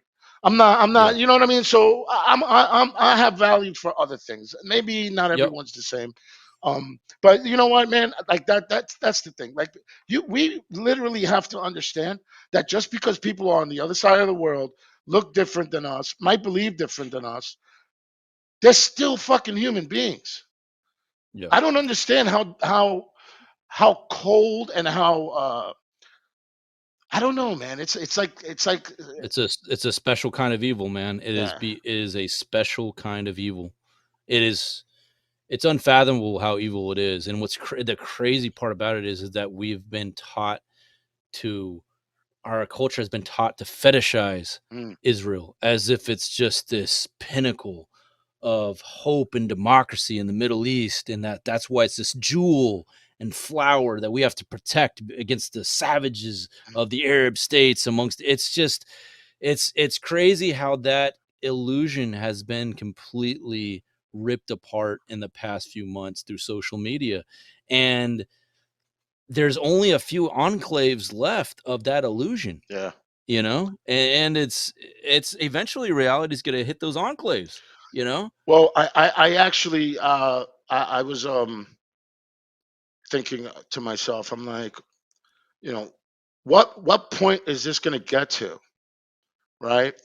Where the Zionists are up against a corner or in the corner or up against the wall. Like what kind of reaction, if they've already done all of this kind of evil shit already, and if they're willing to do all of the things that they have been doing, what's going to come out of that when they like see themselves actually on the way out? Like, I was thinking about it, and the only thing I could think of, okay, what's going to happen to them is what happened to the Nazis after World War II, except with the key exception, they will not have the anonymity that the Nazis did. See, when World War II ended, the Nazis got off scot-free. Yeah, they got to go to Argentina. They went to Argentina. They went to Chile. They went to Brazil. They went to Colombia. They went to the United States. Even went to the United States. And nobody knew who they were. They were completely anonymous. Maybe a few people. It would take a victim in one of the concentration camps to recognize one of the SS officers for his identity be revealed. Hey, some of the scientists actually came here and worked for our government too. Yeah. Operation Paperclip. Yeah. So all the Nazis got off scot-free for the most part. There was a few that were prosecuted, but let's face it, those were they were patsies, and those were like bones thrown to the world to say, all right, we'll prosecute a few of them just to give you guys some satisfaction. But this is going to be different because the Israelis will not be able to hide under anonymity. In this age of information, no, you're right. Nah, bro, you are permanently marked. You are permanently marked and branded. You will never be able to escape. You would have to wipe out the entire internet and every single hard drive and everybody's memory. Yeah. And you're not going to be able to hide from it. So it's actually going to be quite interesting to see, because I'm actually a little because listen, you got to understand something. These people, they're playing for keeps, bro. They're going to a level that no other entity has been willing to actually go. They're doubling down. Yeah, bro. man. Yeah. So I'm thinking to myself, I'm like, the biggest enemy that the United States government has right now is the Zionist entity, bro. Like it is. you know, and then you hear all these little stories here and there. Like a couple of weeks, I think it was about a week and a half ago, 8 men got arrested in New York City with supposed ties to ISIS. You know what I mean? And these little things coming up, and some other group of people got arrested on the other side of the country. I don't know. It just feels to me like I wouldn't put it above these people to have agents already here willing to do whatever it is that they want to Yeah, do. I agree with you 100%. It is a scary thought, but I was thinking about this that I mean, they got them in Congress, right? yeah, I mean, it would be in their playbook to have some type of false flag event to try and get American sentiments fully on board with Israel again or something like that, because people tend to be blinded during times of crisis, and that's a perfect time to take advantage of those emotions. Yeah. And it's so yeah, but here's the thing, like, you know, they're talking about there being a war with Lebanon. Yeah. Well, we've been covering it on this podcast, and I always make the point that Israeli society is going to I've made this prediction since, I don't know, November, that Israeli society is going to disintegrate. Yeah. Like, even if Israel had no enemies at all, even if it had nobody around them that was capable of attacking them, they would destroy themselves, because when you are committed to that much evil, Yeah. and you build your society on that type of evil, then you're eventually going to turn on each other. You're going to direct that evil inward at each other at some point, and then it's just a powder keg.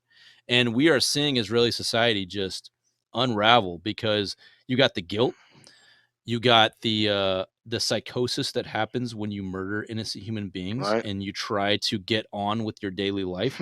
Doesn't happen, man. You don't murder a bunch of kids and then expect to go to the local coffee shop and live a normal life. It just doesn't happen. You got the blame game that's gonna happen. A lot of those guys that are actually doing all of that are dual citizens with other nations, and they're gonna, after all of this goes down or whatever, Oh yeah, how are they gonna go back to their home country and be like, oh, the world's just gonna welcome you back, right? You know, like, okay, so when I was over there, and and I was around Israelis like to travel. Obviously, it's part of their privilege. They like to go to Europe. They're big party people. They like to go and party. They like to go do these hippie type of activities. Very, they like very to go to Jewish, India. very Jewish of them, huh? Right. Yeah. Oh yeah, for real. Like, so they just love that worldly lifestyle, man. It's Yeah. part of their culture. Okay, well, their party life is over, bro. Yeah. You're gonna try to go to some nightclub in Paris and just hit it up and be an Israeli like, no, it ain't gonna happen. That's what makes them so dangerous right now, man. Like, I think that's literally like for real, bro. Like, truth, like, all the way, like, real talk, man. That's what makes them so dangerous. I really believe right now is the time where people should really have their eyes open, because some things can jump off at any minute, any second, and Americans have this bad habit of not realizing shit until it slaps them in the face, man. You know what I mean?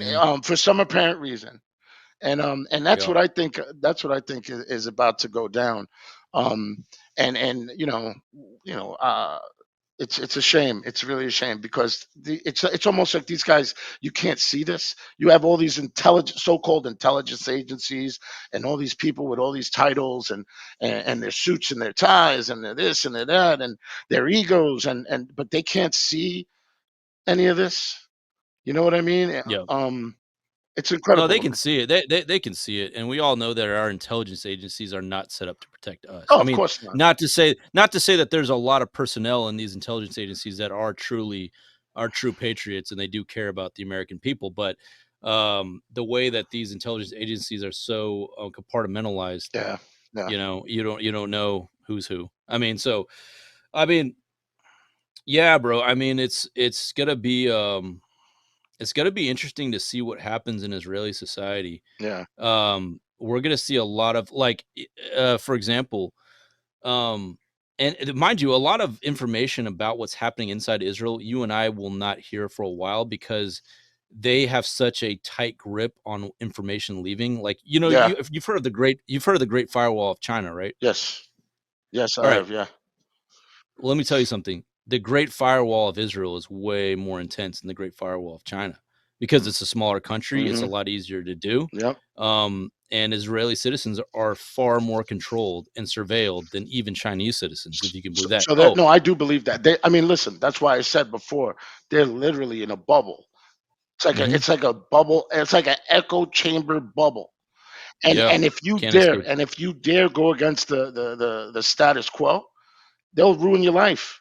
They're arresting people for posting Free Palestine on their freaking social media over there. They arrested a teacher, I believe, or fired a teacher for simply saying that we need to get aid into Gaza. Not even I mean, that's like Soviet Union Moscow level type of control right there. Like Israel is making the Soviet the most what do you call it? The most intense tyranny that the Soviet citizens saw from their government look like a hippie rave. Right. I mean, but like I said, that all that control and all that all that, like, I don't know, Venom. all those dysfunction, the venom and the dysfunctionalities in Israeli society is going to create this psychosis. I mean, soldiers in Gaza who are just raping and murdering and killing kids. Yeah. When they come back from Gaza, they're gonna miss that. They're gonna be so they will have been so used to doing what they want. They're gonna and be harming sick, whoever bro. they want. Demented. Yeah, bro. they're gonna be sick in the head. Demented. So they're gonna try to, reintegrate back in the civilian world, which is already fucked up as it is. But they're just gonna snap, and we saw that. There's been active shootings in Israel that are not released in the media. Sure. That are not reported on, of Israeli soldiers who came back from Gaza and just shot up Israeli citizens because they snapped. That's just one that I heard about, and the only reason why I heard about it was because one of my Palestinian friends who lives over there told me about it. Yeah. But imagine the things that I'm not hearing. Yeah, exactly. And this war with Lebanon, this confrontation. I mean, think of the Israeli citizens who are just trying to get their plane ticket right now because they see the writing on the wall. Wouldn't you? Yeah. What would you do? I wouldn't want to live in a place like that. Especially if I knew I was on the wrong side of history. I mean, listen, whether you know if you're on the right side of history or not, nobody wants bullets or rockets dropped on them, or bullets zooming past their head, bro. It doesn't matter. You'll be rooting from another place, dude. Yeah, but you're not gonna be over there. You know what I mean? You also got to understand what the Zionists are fighting for versus what the Palestinians are fighting for. They're literally fighting for their survival. You know what I mean? Do you know the faith that a human being has to have to see one of their loved ones pass away and actually thank Allah for that? Like, do you know the devotion those people actually have to the faith? Oh my God, it is. Oh my God, to see, dude. When I look at these Gazan men, and after losing all their children, and still just praising Allah for not damning him, the gift, not cursing him, not cursing him, not losing faith, but man. That's amazing. It's, to me, it's like, bro, how are you not inspired by that type of strength? Exactly, bro. I mean, like, and I feel that the pro-Palestinian movement leaves Islam out of the picture a lot. Yeah. And I kind of get it, because it's like, we don't want to paint the Palestinians as just Muslims. Yeah, because they're not. They're not. No, they're not. Yeah. They're mixed. They have they're Christians. They're Muslim. They're Jews. You got they're Jews. I mean, yeah. I mean, you have But here's the thing. But I'm also not going to be the type of guy that discount it, because it is such an integral part of who they are. It is. It is part of their faith. It's what gives them their strength. It's what gives them their their sense of community, and to leave that out is very insulting. Yeah. In my opinion, and that's why whenever I talk to a Palestinian who's a Muslim, I always try to make it a point to talk about his faith, because I know how important it is to him. So for me to not ask about it, to me, is highly disrespectful. Sure. It's like to not ask about like a huge percentage of who they are. Yeah. And so as a sign of respect, at the very least, and also just personally for myself, I like to always ask them about their faith in Islam and how it's kept them going. I even asked them what their favorite verse in the Quran that they always go to in their mind. Yeah. And I notice it's very therapeutic for them to talk about that. It's something that they're proud to say, and it's the very least I can give that to them. Sure. I just the other day I had a podcast with a doctor who is a doctor at the Al-Aqsa Hospital in Gaza. Okay. And the connection was really bad, and we haven't released a podcast episode because his connection was so bad, and his situation is so bad that I'm waiting for his files to upload to the cloud so I can get the original quality of it. Wow. And man, this guy, man, he was such a beautiful soul. This doctor, young guy, younger than me. This doctor, and I asked him about how his faith has kept him going, and I asked him, "What's your favorite verse in the Quran?" Mm-hmm. And he smiled, man, after I asked that, and I know why he smiled so much, because he felt like I knew how much it meant to him. Sure.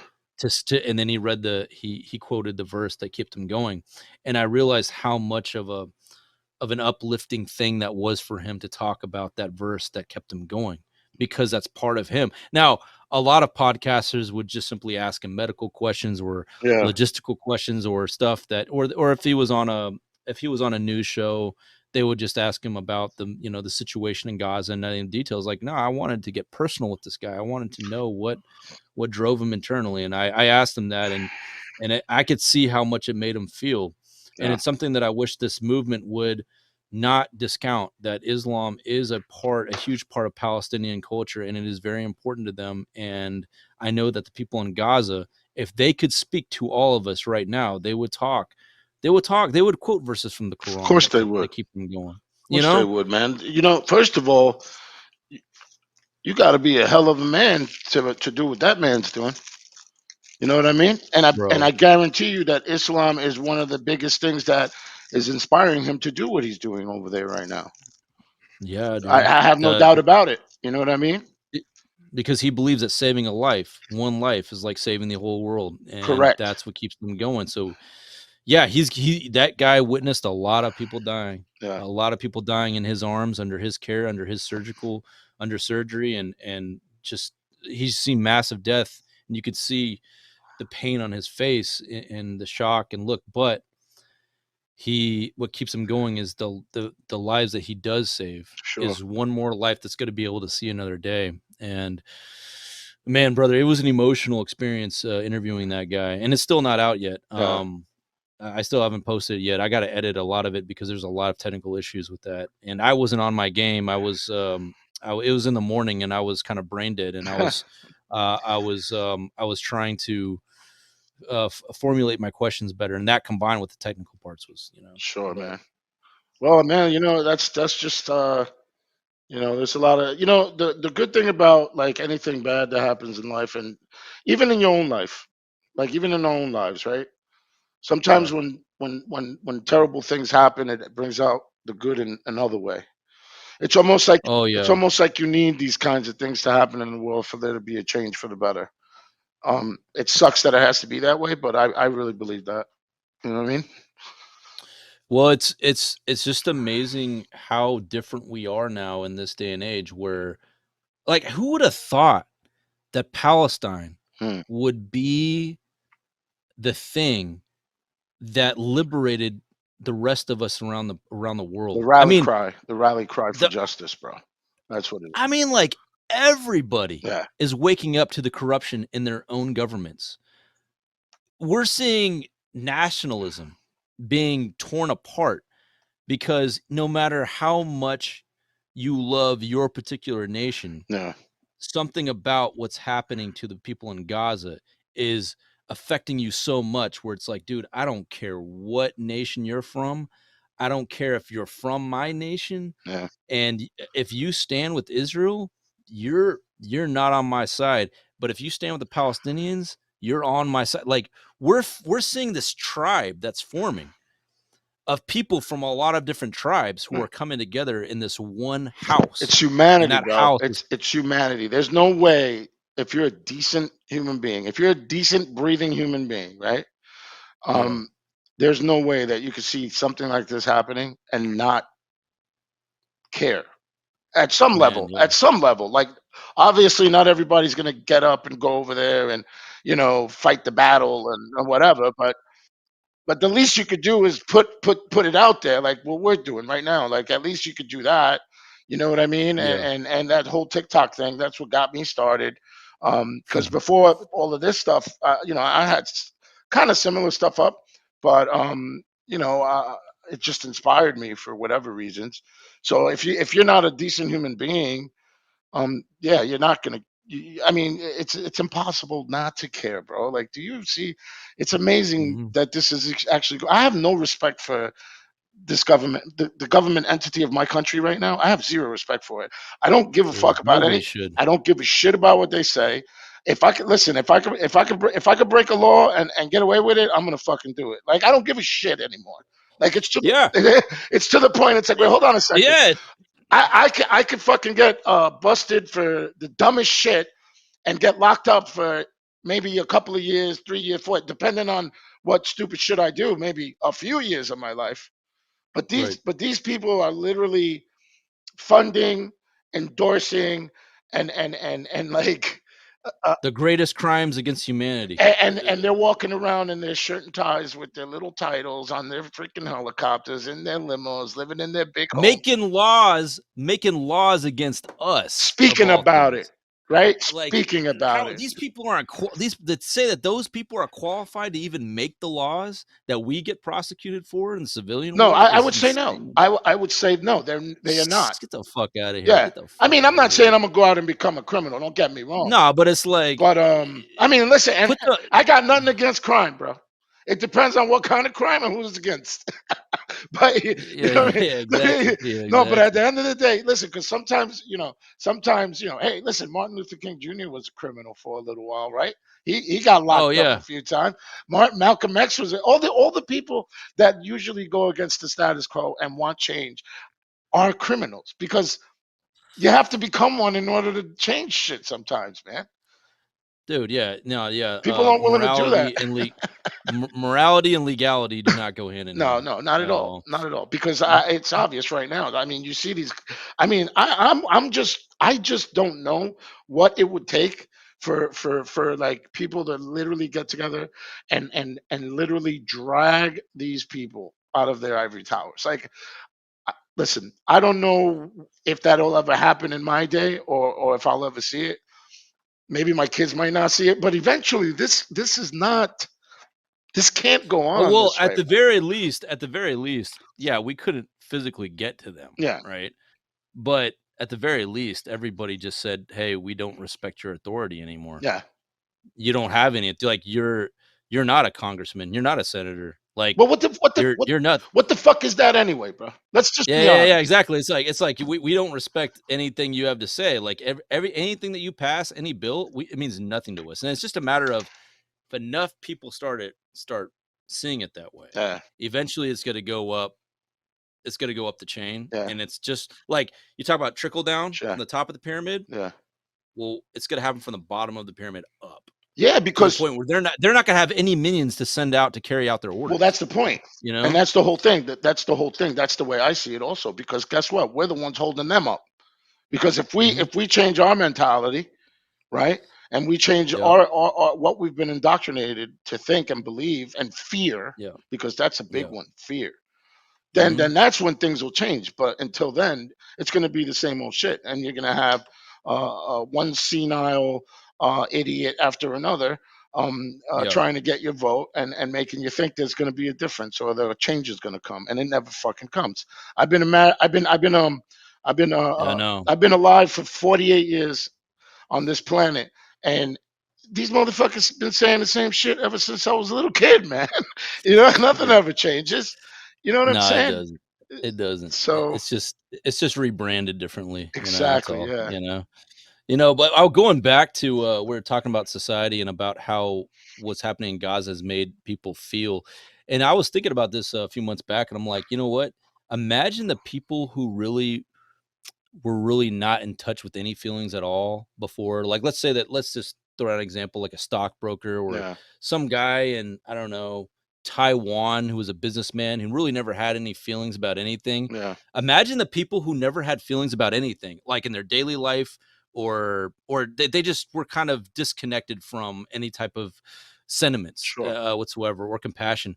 Imagine the people who are coming to terms with a new tingling in their heart that they never felt before based on what they're seeing happen in Gaza. Right. Think about that. Like, imagine people who are completely, like, almost, I'm not gonna say sociopathic, but close to it. Like people who just didn't, have an emotional connection to other human beings, suddenly discovering this part of themselves that they never thought they knew or had because of what they're seeing happen in Gaza. It changed their That's world. that's fucking magical, dude. Well, Like, of course it is, because it's truth, bro. It's compassion, it's empathy. Like you just said, like if you wake up one day and you're like saying, like me, listen, I've already known a lot of this stuff, and I've already kind of understood that the government really isn't there to protect me or be my friend or make my life better, right? I've already known that. yeah, And even yeah. I am looking at this whole thing and saying, I can't fucking believe this is really happening right now, and it's happening right in front of my fucking face. Like they really believe, they really don't give a shit about us. Like they really don't care Yeah. what we think. If it can happen to And, them, it can happen to you, right? and it should not be a thing where, like, this is a good thing Mhm, that it's a good thing that we're all realizing this. mhm. It's better that that we're all aware Sure. that this whole thing was a farce than for us to continue to believe it's not a farce and just take the opium shot and not, because it's depressing. We're going to go, as a society, we are going through a depression Yeah. that our leadership does not care about us. But hey, better to be depressed about it than continue on this path of not knowing about it. Because Yeah. if we didn't know about it, if we weren't waking up, then we would just be kicking the can down the road further, and our downfall is going to be worse. I believe that. You Yeah, know, you're right. I do have a positive outlook on things, in the sense that, it sucks that everything that we've been taught was a lie. Yeah. But it's great that we're knowing We're paying it. what the We're problem is. noticing it now. It's the first thing of, like, like addiction. Take for addiction, for example. The first part of battling addiction is first admitting that you have a problem. No doubt about it. Been there too, And brother. but we're going through that. Of a phase of self-realization, Yeah. and it's depressing. I went through a depression when I left Zionism. It was ugly. My Palestinian friends revealed a lot of knowledge to me that I did not want to accept at the time. Yeah. And I fought and argued them on it. Sure. But when I went back to the States and started studying, and I realized they were right, I went through a huge depression. I asked my parents, hey, can you send me back? I want to go back. I went back to Palestine just to handle the depression. Wow. Just to come back and tell my Palestinian friends, dude, you guys were right. And I was an idiot, and I was a whole new man. And you have to go through that depression. Don't they call You got to that? go through it. Don't they call that cognitive dissonance or something like that? Is that correct? Is that the right term? You mean cognitive dissonance? I don't. Well, it's the cognitive dissonance was what I was going through before I was enlightened by my Palestinian Gotcha, friends. yeah. And by the way, this is 2005. This is a while ago. 20 years ago almost, right? Yeah, 20 years. Wow. It's crazy. It seems like yesterday I was there, man. But and you know what's crazy about TikTok? I want to talk about TikTok for a second. All right, so after October 7th, right? I had a lot to say about the subject, and I saw a lot of bullshit being spewed about Palestinians, and I went on I didn't have any avenue to talk about it except on TikTok Lives, and I had not been on TikTok Lives prior to that, or any type of live. No. But TikTok Lives was my that was my first stepping stone into this whole conversation. That was your outlet. And yeah, and the first live I went on, guess what? Guess whose live was the first live I went on? I have no idea. Was it Chip Barnes? Or was NYC Joe? NYC? Oh, Mo. NYC Joe or Mo? Brooklyn Mo? No, not Brooklyn Mo. No, Oh, he was cool. yeah. No, NYC Joe, Oh. the Zionist one. Oh, remember that? Do you ever? He must you have ever been on that one? Listen, man. Let me tell you something. If he's that hardcore, I probably just don't even. I probably blocked him or something. It was the most. It's the most toxic live ever. And I didn't know that though. I thought it was. I knew it was a bunch of pro-Israelis and a bunch of Zionists. Yeah. And I went in. Very naive, thinking that I was walking into, a reasonable setting of mutual respect, and a debate, like an actual debate. And I started telling them, hey, I spoke in Hebrew when I first got into the live, and try to get their guard down a little bit. And then I started telling them about, I had some cool experiences with some Israelis over there, blah blah, and they liked what I was saying. And then I said, but yeah. But I'm telling you that what's happening to the Palestinians, I saw it firsthand, and it's fucked up. And as soon as I started going pro-Palestinian on them, the mood in the room all changed, and they were just went in on me like piranhas, bro. They smelt the blood in the water. They're all going in on me. It was so toxic, and they were trying to shut me down and talk over me. And I held my own. But I'm like, damn, is this what TikTok Live is all about? So I'm like, all right, what an man. introduction. I went into another TikTok Live. This time it was a Palestinian TikTok Live, and man, it was world of difference. It's like, man, they welcomed me with open arms. It was warm. It was great. And I'm just like, dude, this TikTok world is crazy. Well, it is crazy. There's a saying that people will pay for what people will pay to hear what they like a rap, a guy that likes rap music isn't going to pay for a country music concert. You know what I'm saying? So that has something to do with it, right? What? Yeah. But that and the fact that freaking that and the fact that you find out that almost all of the pro-Israel live live members are paid, right? They're just paid. I have heard that repeatedly, and there was one, I forgot who it was. Oh, I forget who it was. It was just a few days ago. I forgot the name. It'll come to me. But they actually were like trying to show like evidence of this. Like they had like some evidence. Like they had like, I'm like, are you kidding me? So yeah, I'm pretty sure there's people getting paid to spread the propaganda. But I mean, how long can you go along with this shit anyway? Like it's like, and then it's not working. Yeah, it's not working. Yeah. That's for sure. And then it's like pro-Palestine, pro-Israeli. Like, listen, I'm pro-humanity, bro. If I see people getting slaughtered, that's what I'm about, bro. I'm not about people getting slaughtered. So I'm pro-humanity. Yeah. Call it what you want. You could call it, Mickey Mouse. I don't give a shit. It's you know what I mean? But at the end of the day, it's like what they. It doesn't even have to be.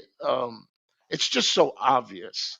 If you're sitting there and you're like propagating something like that, and you're like actually sticking up for the mass killing that has been going on over there, something's wrong with you, or you just can't see further than your freaking nose, or you're an idiot, or you're just all in on that, and you're totally just, that's it, that's your whole identity. And if you were ever to let that go, you're basically nothing, which is a sad type of person to be.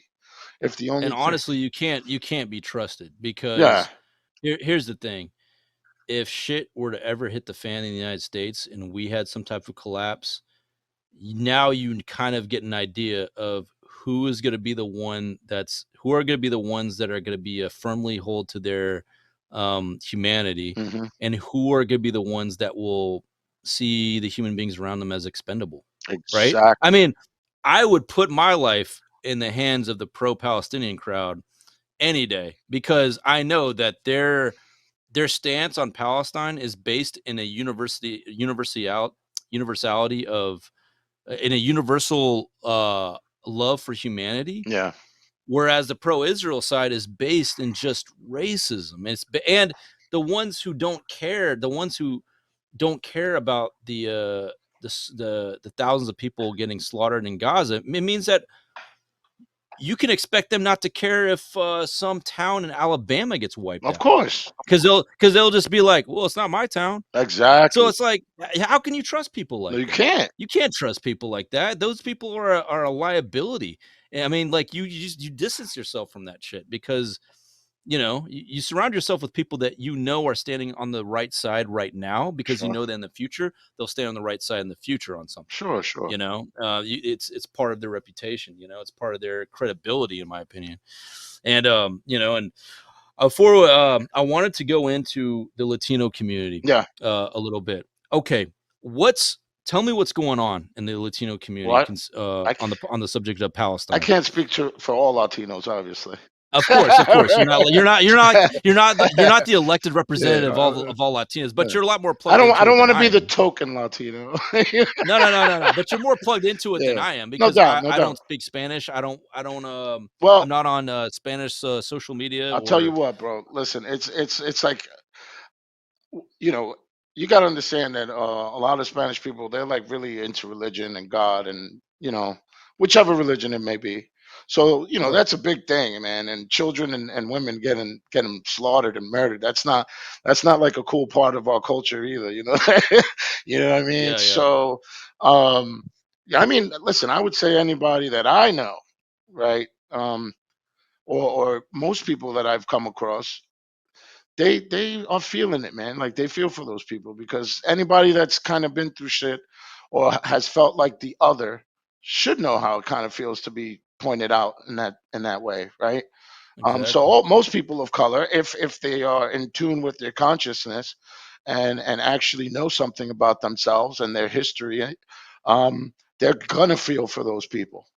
Now, if you're just trying to assimilate and you're all about how the mainstream might look at you, or trying to get that great position at the corporation, or all of that bullshit, then yeah, you're probably not going to care as much, right? Because you're not supposed to. So, but yeah, I mean, yeah, man. I mean, look, man. Yeah, man. People really care. A lot of people care. And then of course you have I like to call them the Univisioners, who have the mainstream. By the way, what is the mainstream narrative from Univision? Well, same narrative that you would probably hear on CNN and stuff like that. Really?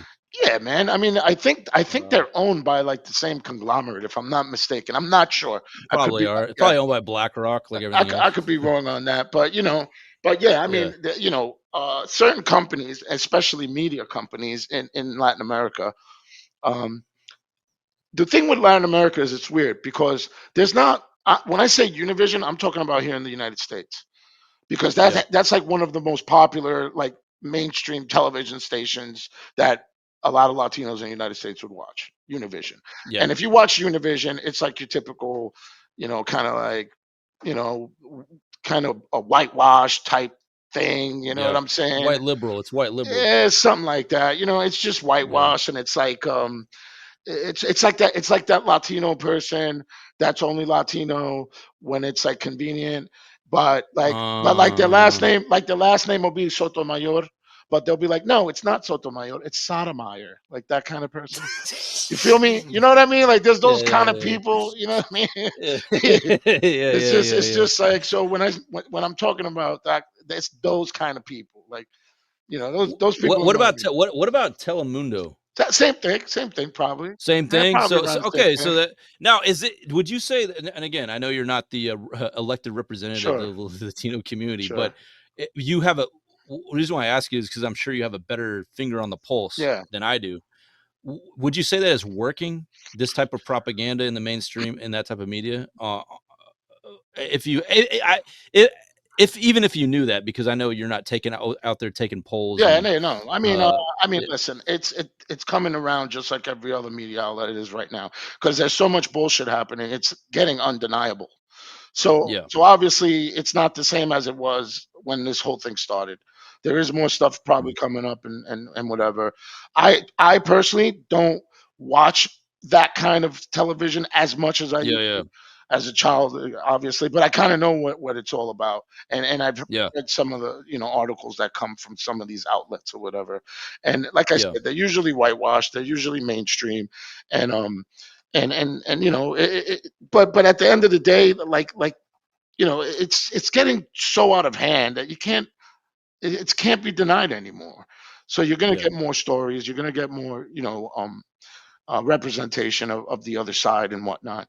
But but Yeah. but but but mostly, I would say that it's more mainstream than anything when it comes to those media outlets. Now, Yeah. you have different places in the world, like Colombia, Ecuador, and many of those Latin American countries that have actually done way more than other countries to let Israel know that they're not happy with what situation it is that they're doing, and they've actually taken their diplomats and all of that stuff out of their embassies and whatnot.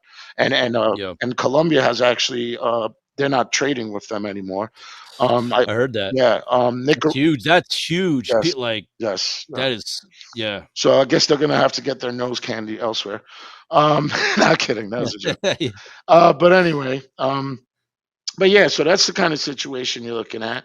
And then, Look at me asking you questions as if like you're like the hey, so what are all the Latinos thinking right now?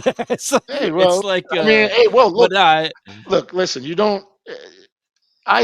Everybody's an individual, right? But yeah. there are certain attitudes that certain cultures are gonna have towards Yeah. things. You know what I mean? So yeah, Yeah. I'm not like the freaking, the perfect measure, but I can give you an idea. You know? Yeah, because I live in California, so I'm around Mexicans all the time, for Yeah, example. And in fact that almost all my friends here are Mexican. All my coworkers are yeah. mostly Mexican.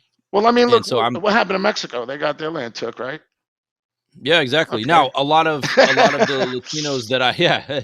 I mean, yeah, so many parallels, dude. Mm, But yeah, the Mexicans I'm around here and the Latinos in general are around here, they don't really talk about it. yeah, I don't hear the topic is not brought up that often, yeah, or it's they're we're all, dude, California is stressful. We're all just trying to survive. So it's like, who has time to even, you know, yeah. know what's going on in the world? But yeah, I mean, I just was always kind of curious why the Latino demographics are so underrepresented in this on the topic of Palestine.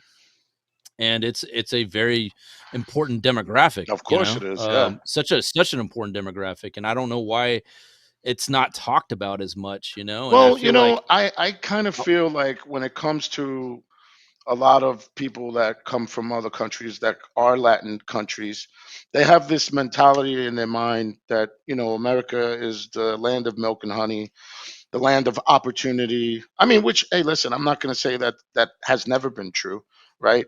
But they yeah, don't come here with the mentality to be a rebel. You know what I mean? They kind of come to assimilate and live a better life, what they see as a better life, and move forward and educate their kids. Have a good life like everybody else, right? yeah, they're very humble. They're very Yeah, humble. yeah. So, and very hardworking people. So, Hmm. unfortunately, some of them come here and realize that even though you might have a lot of material gains and a lot of other financial gains and things of that sort, there's a lot of the culture that they lose in the meantime. So, back when they were in their country, there's a certain kind of society that a lot of Latin American countries have. They're very family oriented. They're very sociable. Yeah, The it's neighbors beautiful. help neighbors, like the village concept, like you were speaking about earlier. And Hmm. then when you get here, a lot of people just realize, Corporate mentality. yeah, yeah, and they realize that you're kind of isolated a lot of the time because since Hmm. since we live in a scarcity um, kind of paradigm, right? Everyone's kind of like grabbing their stuff and keeping it to themselves and afraid that somebody might take it from them. Whereas Mm, where they come from, everyone's shared. You know what I mean? And it's just like I know. culture shock, right? So yeah, man, it's deep, man. The shit is deep, bro. It's not as simple as they would want to make it sound. You know what I mean? I could talk about Latinos in the United States all day long. I always say that if it weren't for the Latinos that live in the Latino communities and sub communities, dude, our economy would collapse. We would collapse because here's the thing: Americans have been steeped and propagandized into this corporate mindset, right? Yeah. Like, and Hollywood enforces that. It's always like the main character, the ultimate goal he is able to reach is getting a high-ranking position in a large corporation. Yeah. That, for some reason, became the American dream. Yeah. And it's so toxic. And we are just steeped in just working for the man, for a big entity. Mm-hmm. And Mexicans and Latinos in general who immigrate here, especially the illegal ones, they come here with the mentality of they have a very small business entrepreneurial attitude that Americans used to have a long time ago. Yeah. And what's the irony is that the Latinos that immigrate here are more American than we are in that sense. Well, you know they're more free. They're more they rather be more autonomous, right? Yeah, which we used to be that way once upon a time in the sense. But corporate culture took over. Yes, it has. Yes, I mean, listen, me, I guess you could say I'm an entrepreneur. I've had my own company and worked for myself since over 20 some odd years. And I tried the whole corporate thing. You know, I actually worked on Wall Street for a short period of time, and that was like that was eye opening, and it was. How did that go, bro? I mean, you know, it went well for a while, but then, you know, when you play in the devil's den, some demons jump on your back, right? So that's brutal. That's bro. part of it. So, you know, I went through that. I mean, but yeah, I mean, I'm all about that, man. Just doing your thing, and going and moving forward, and maybe you might not make $1 million, but if you can live comfortably, survive, take care of the people you love, then that's the most important thing to me. You know what I mean? Not just because I think after you get towards a certain age, if you're a mature human being, all of that, you know, flossing and the shine and all the bullshit kind of doesn't matter anymore. It's more of you know, what you have in the heart. Yeah, what's real, what's true, what your moral character is, what your moral. Isn't that kind of a beautiful new a beautiful new facet of this new age we're entering is people have a thirst for realness, something now. else. Yeah, seeking. Back in the 90s, it was about fluff. Yeah. Early 2000s, it was about fluff. Yeah. Nowadays, the prize, the gold, the things that people crave now is realness. This is why celebrity culture is taking a huge nosedive. Nobody gives a shit about celebrities, bro. anymore. Why would you give a shit? Like, why would you care about these people, bro? But we did. I never did. I never have. I never have. Well, I mean, no, but I mean, as a society, it was ever since the days of Hollywood's first inception in celebrity culture. Right? Hey, wait, hold on a second. I saw some clips of your film. You got to watch out. Which one? I think it was a Black Girl Down. Is that it? Was that it? Oh shit! You weren't supposed to know about that one. Oh wait, did I throw that out there? I'm sorry. No. I never finished it. I never finished the movie. Yeah, bro. Yeah, I never finished it. Were you? Did you play a cameo? I worked on it for 4 years. Did you play probably dumped tens of thousands into that movie, and I never was able to finish it, man. Did you play a cameo appearance on it? But maybe someday. I don't know. Yeah. But was there a cameo appearance that you had in there? I could have sworn I seen you in there. Did I lose you? Oh, he froze. What happened? What's up? Shit. Oh, there you go. There you are. Yeah. You had a connection problem. What were you saying? I was saying, didn't you have a cameo appearance in there? I could have sworn I saw you in the movie. I was the director. Oh, okay, but you weren't behind in front of the camera. Yeah. I directed it and was a character in it. Yeah. There you go. Yeah, I checked it out, bro. I checked it out. Yeah, it was about. You know what's funny is I wrote the script for that film before the whole Epstein thing came out, right? Oh. And I started filming before Epstein came out, right? Before it all came out, and bro, I swear, I'm about to sue the Epstein estate for copyright infringement on my fucking film because the story of Epstein is almost identical to the script that I wrote in the whole movie. Are you serious? It is, bro. Like, I didn't even know about Epstein before I wrote that movie. I mean, the movie was a fictional story about a billionaire philanthropist who had a ranch in the middle of the desert Mhm. and who trafficked children to powerful people, right? And he always came off as a philanthropist, and he lived on his yacht. And then, you know, the whole Epstein thing came out, and then you learn about Zorro Ranch. Mhm. And I'm like, holy shit, dude. Like, this is Yeah. straight out of my film. It was crazy, bro. Hey, you know, to segue into the Epstein thing, since you mentioned it, Oh yeah, let's go there. how Let's go there. Yo, how feasible or how logical would it seem to you that the reason that these people are actually getting away with what they're doing is because they actually have compromised many of these people making the decisions? I mean, it just makes sense. It is one of my, again, another frustration I have in the movement is it's a point that we could be bringing up to your average American that be like, all right, y'all know about Epstein, right? Mhm. Yeah.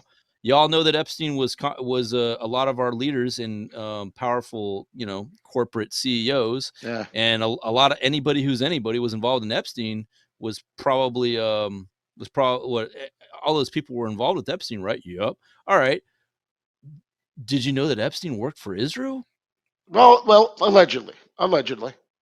I mean, it's kind of obvious. I mean, yeah, we don't have Epstein coming out on camera, Yeah. rising from the grave, Yeah, and then sure. confessing, I Yeah. worked for Israel. But Oh, and then the mysterious death, the the mysterious paper trail is so yeah. freaking obvious, man. I The mean, camera was off, the camera was not working, and well, no, I'm just saying, like, his paper trail that he worked for Mossad, and Yeah. that his whole operation was a blackmail operation for Israel to Mhm. get all of the powerful people around the world completely compromised so that Yeah. they will just do the bidding of Israel A is honeypot, so a honeypot honeypot trap. operation. It Trap, was so blatantly obvious that that's what was going on, and it explains all the behavior of all the corporations and all the political leaders Yeah. who have Israel's back with no logic behind it, Mhm. no reasoning, logic behind it. Like it just it's so freaking obvious, man, and we just need to start spelling it out for Americans, because at least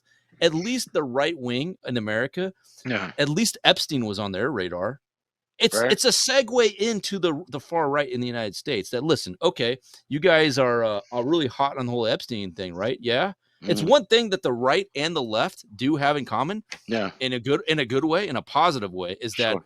both of them are aware of the Epstein the whole fuckery around Epstein. Yeah.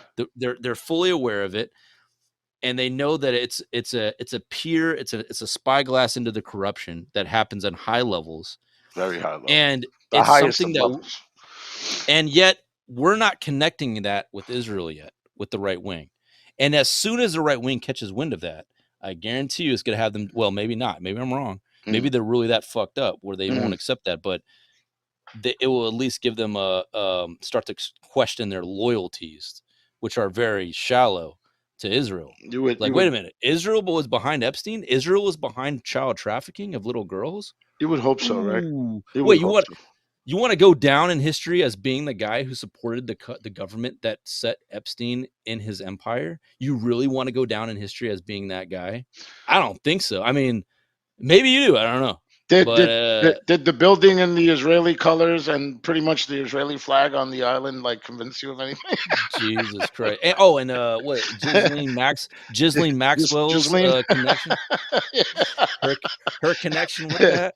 Yeah, Jesus, man. It's bro. crazy, I mean, come bro. on. How much do you have to spell it out for people, bro, to make it obvious, man? I mean, okay, now listen.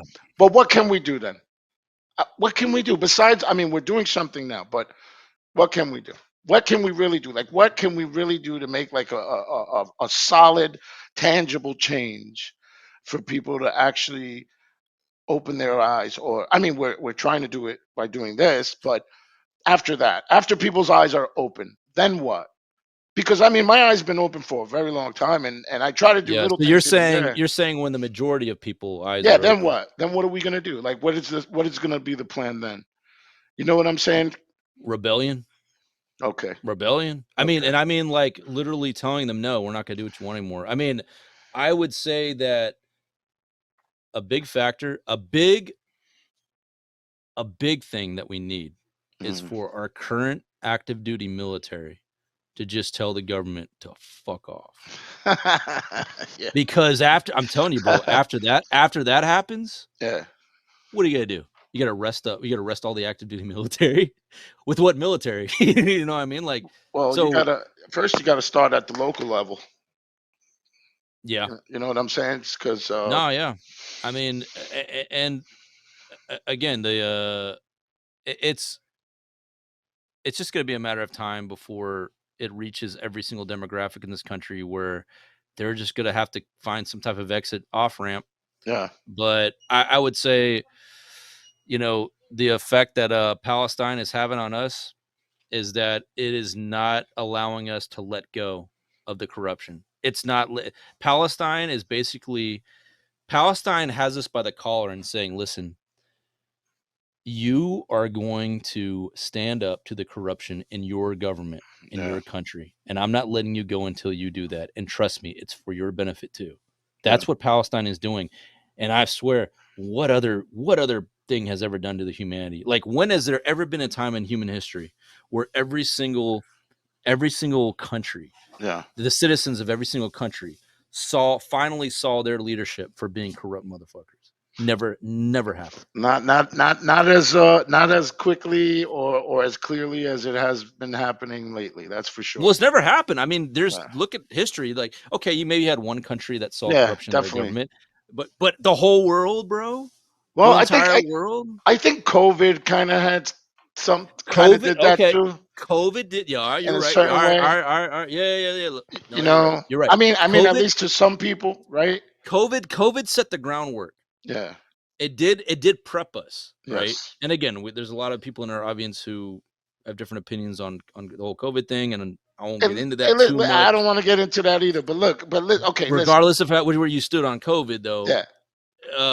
COVID, the whole situation, let's just say that, exposed a lot of corruption at the highest levels. Correct. So that was the moment where at least the switch was starting to turn on, but then it ended, right? And then you had the war in Ukraine and Russia. That was the next big thing to hit. Bro, you really want to know when my switch turned on to how corrupt this whole shit really is? You should know. 9/11, bro. Oh yeah. Well, yeah. What was that? Tell me what you went through when that happened, bro. What was it? My daughter was just born. She was just born. She's 23 almost now. About to be 23. I was actually going to work on the Long Island Expressway. And I stopped at a friend's house. We were gonna, I used to give him a ride to work, whatever. And we're at the bodega, like a little bodega at the corner shop where he used to live in Brentwood at the time. And the TV's on, and there's planes hitting the Twin Towers, and I'm like, what is that, a movie or some shit? Like, I thought that was a movie, right? So I mean, a lot of shit goes through your head. It's one of those events where everybody kind of gets together because that's what you're supposed to do, right? Because you're American like everyone else, and we were attacked, and we got to get the bad guys, the usual situation. But then you gotta, once something happens like that, after the shock and awe, then you kind of start questioning things, and you start kind of putting things together, and I don't know, it just didn't seem the way they want it. And you got to understand something, bro. Where I come from, I hate to say this. Actually, I don't really hate to say it, but where I come from and the way I grew up, you never trust authority. Like you just don't trust it. Like you just really don't trust authority. You know what I mean? Because we were always harassed by them. You know what I mean? Like authority to us, like we hated them. Like it was like we don't fucking believe anything you say. You're a liar. Yeah. You know what I mean? So I've always kind of had that in the back of my mind, So I've always been that kind of person. Yeah. And whenever and even in real life, sometimes when somebody's really, really trying to push something on you, usually they have an agenda behind it. So that was the first thing that kind of like, I'm not gonna say woke me up, but I would say confirmed that the mistrust that I had for certain entities and certain authoritative figures Mm. confirmed to me that, hey, maybe you're not crazy. You know, Yeah. maybe they are corrupt. You know, they are corrupt, bro. Like, there's something Yeah. else Yeah. going on here. There's a lot of Yeah. there's a lot of things that this government does behind the curtain that we're not privy to. You Yeah. know, Yeah. and they just want us to. We're barely seeing a sliver of that. Yeah, yeah, and they want It's us to live our lives a certain way, and they could just go on with whatever it is that their goals and their aspirations are. But I've never understood the type of mentality that a man has to have want to have so much power. Like Netanyahu, to me, seems like a really sick individual. Like, what kind of a man well, that has that? my Like, he obviously thinks very highly of himself. You know what I well mean? Like, here's the thing about Netanyahu or Milikowski, yeah. Mr. Milikowski. Mr. Milikowski, I think he's just Wall Street's bitch. Okay. Like that's how I see him. Like I don't. Yeah, he's evil as fuck. Don't get me wrong, but he's not the tip of the. Oh, he's no. not the tip of the pyramid. Of He course. like he is taking orders from somebody else. Of course. He is Wall Street's bitch. Like so's this Trump. guy. So's Trump. So's Yeah. anybody. They Any of all them. are. All of them. So I don't want us to package Bibi Netanyahu up in a nice little ball and then say once we throw him away, it's all over. No. Milikowski is simply the tool in which this, corporate greed is using to ravage the Middle East. Yeah. That's what it is. Like, and he's a perfect perfect conduit for that because, he parades himself as this nationalist, right? Yeah. To even call him a nationalist is giving him like nationalism is fucked up, but it's at least an ethos, right? It's an ethos. So it's a fucked up ethos, but it's at least an ethos. It means you actually believe in something, right? Milikowski doesn't even believe in that. He's not even a nationalist. He doesn't even care about Israel at all. Yeah. He doesn't care about his own citizens. So what that tells me is I don't think he's doing this for himself or because he knows he's not gonna last, but he doesn't need to. He's simply a tool from a bigger entity. And I say Wall Street because look who's gaining from all this in Gaza. No, well, the usual suspects. Milikowski, he's not gaining anything out of what's happening in Gaza. He's not like he's staying out of prison. But he's simply a tool. Of course, and they all are. He's a tool, and so that's how I see him. He doesn't give a shit about his own citizens. He doesn't give a shit about even nationalism. He's just carrying out his orders, which probably relates to the real estate opportunities in Gaza, the gas, all kind. So again, I see Milikowski as a condom. He's a condom. That's what he is. He's just a rubber. He is, yeah. So he's not the big dick though. Yeah. Hey, listen, let me ask you this. Let me ask you this. How much of this do you think is actually the let me see, what's like kind of like the knobs of power just going into another direction, like the West has had power for so long, right? And now it's like maybe the global South is actually kind of coming together. You know the petrodollar, that's whatever it is, right? And you got all these nations. You have India, which is one of the biggest growing economies in the world right now. China, Russia, who's like a superpower. You have a bunch of Latin American nations. These are all countries that are like trying to move over to the whole BRICS union thing, which is going to be a whole other currency for trading, for trade around the world. How much of this do you think might be just like kind of like the West's last stance, or just grabbing for straws to stay in power within the geopolitical spectrum? Like, what do you think? How much do you think that might be playing in this whole situation? Well, there's two ways you can look at it. You can look at it that they are grabbing for straws and they're in the death throes of post-colonialism, and post-imperialism, and that's what we're witnessing. Or it could also be that leaders in the West are fully aware of what this is going to do to American power, and they're already bought and paid for, so they don't care, and they're willing to sell out. They're willing to sell out the I don't know, whatever power the United States has on the global scene. They're willing to sell all that down the river, or sell that down the road, because they don't care. Their asses are going to go to the highest bidder.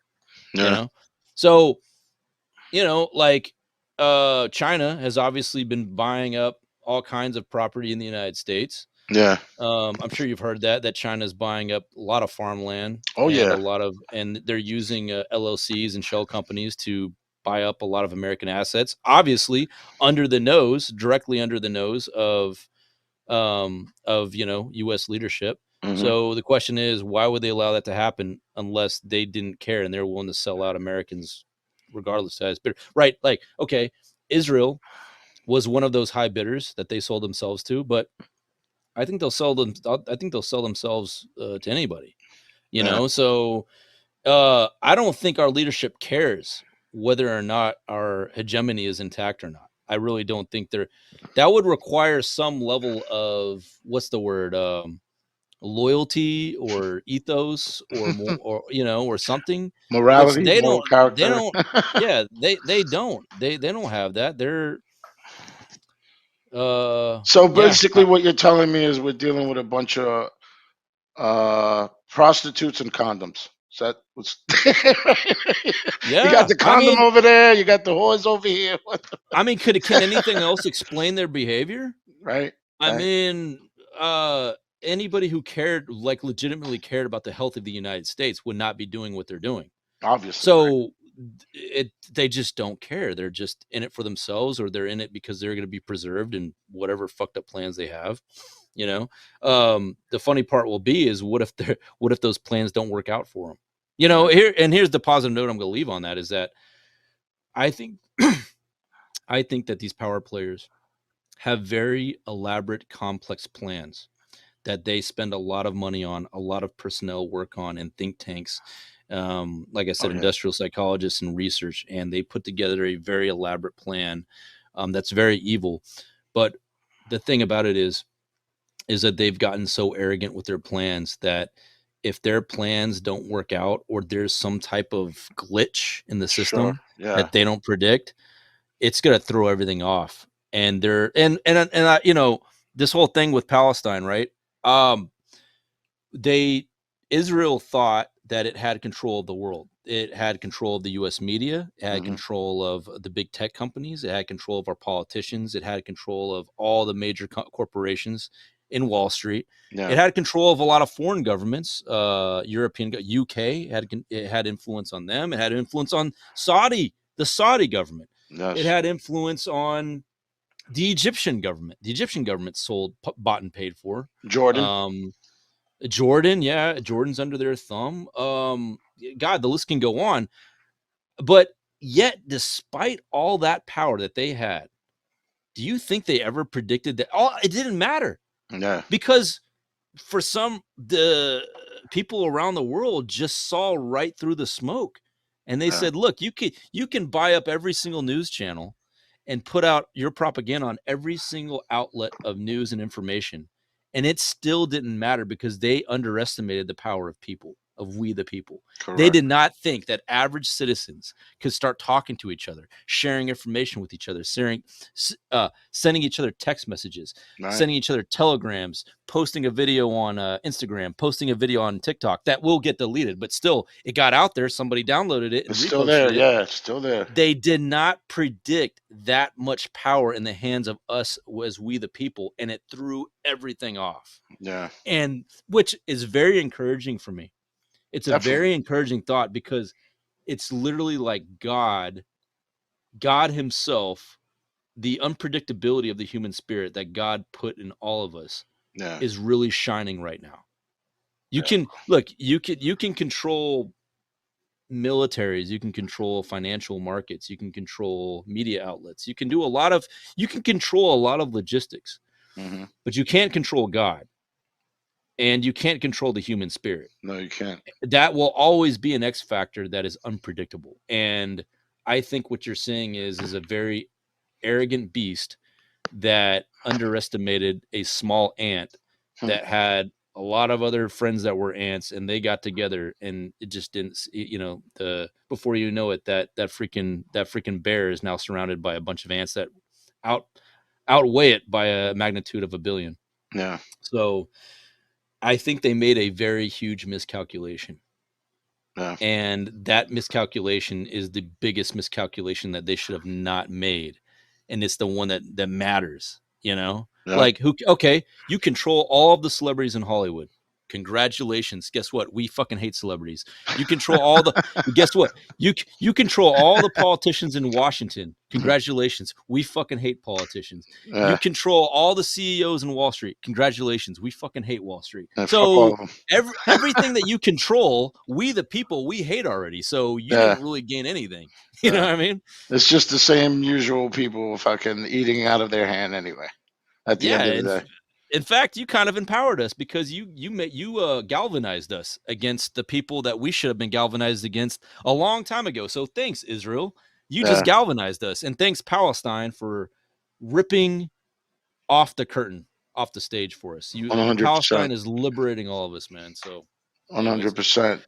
Now I know it's getting late for you over there in the East Coast, brother. Yeah, my brother. Yeah, no doubt. I'm having a good time though. I really appreciate me too. being on the live and being on the podcast. And what's the podcast again? It's the colonialoutcast.com. Is that it?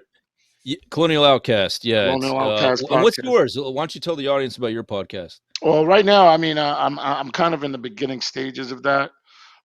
As a matter of fact, I might have to speak with you about that a little. We'll have a little conference call or something about it. Boy, bro. Yeah, man. I just want to kind of get started, do the same thing we're doing right here. But I have a couple of people that I've been in contact with that I know I can interview that are, kind of maybe a little more prominent in what we're talking about right now. Right. So yeah, I'm doing that. I don't want to talk about my business stuff because I don't want to put that out there. You know what I mean? This is more important than that. So I'm not going to plug any of that stuff. But no, you can plug whatever you want, bro. No, it's cool, bro. I'd rather not because I want to keep some things serious, and that's money, bro. I don't. That's money, bro. That's another thing. This is actually what I want to really do. Like right now, what we're doing right now, I could do this forever, and I think I would be pretty good at doing so. I don't know if I would too. Yeah, I don't know if I'm doing so well or not, but I'm just speaking from the heart, and and listen, man, I don't want my kids to grow up in a world where thousands of people can get slaughtered, and it's no big fucking deal. You know what I mean? Yep. At the end of the day. So I'm with you there. Yeah, so with that, you know what I mean? If we could, I guess maybe we'll get together another time or whatever. We will. And in the meantime, I encourage. What about your TikTok channel? Oh yeah, TikTok is actually. Let me see what it is. Before they get shut down. Right? Get it while it's fresh out of the oven. When do you think that's going to happen? The whole I don't shutdown? know. I think maybe they're realizing that it's too late. Yeah. If they really wanted to make a difference by shutting down TikTok, they should have done it like October 8th. Right? You know what I mean? Yeah. They're a little bit too late to the party. Yeah, I'm on TikTok. I'm at Mindwarz. Pretty much what you're going to see on my TikTok is just political memes and some music on some of my stuff. I do a lot of of my own original pics and art and stuff like that.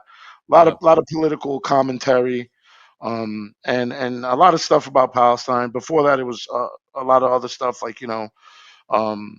just inspirational shit, trying to be positive, live a good life. Learn about just trying to be a righteous person, bro. Just trying to be a good person and Amen, bro. and showing love for people and for yourself, most importantly. That's the first love you have to know. Love for God, right? Yep. And as a Christian, I support your journey to Islam, and and I I encourage you to stay on it. brother, we all have our own journey, bro. I'm not one of those type Right. of people, bro. We all have our own journey. Yeah, but I support you in it. I support you in it. I support Like, anybody that's trying to better themselves and trying to be a better person, a better human being, bro. And it doesn't matter, in my opinion, and I don't know if this is gonna go over too well on certain people that are Islamic or not. But I don't really believe that when it comes to that, when you're looking at a book like the Quran where it says people of the book, I think that in itself shows you that that it's all good what path you take, as long as you actually are taking a path towards that one God, right? Because there's only one God, right? And in the faith that I study and try to practice, Muhammad is his prophet, right? So, but at the end of the day, Christians and Jews are also people of the book. In Islam, people say salam, assalamu alaikum, right? And then and in the Jewish faith, they say shalom Shalom alaikum. alaikum. Very similar. Um, so I mean, yeah, listen, man, anything that's about positivity and just trying to be a better human. I'm not a perfect person. Nobody's perfect. I know that's a cliche, but it's only a cliche because it's true. And I'm just living my life, trying to do better and trying to grow and trying to figure out my way through this world, man. And my Beautiful, kids, man. they could watch me. I don't mind my kids watching me fuck up. I don't mind my kids seeing. No, I really don't, bro. Yeah. Well, it's good. It's healthy for your kids to see you make mistakes and then own Yeah, up man. to it and then correct it Yeah, and get better. yes, because that's the one thing I always tell them. Like, look, you know what? Dad fucked up.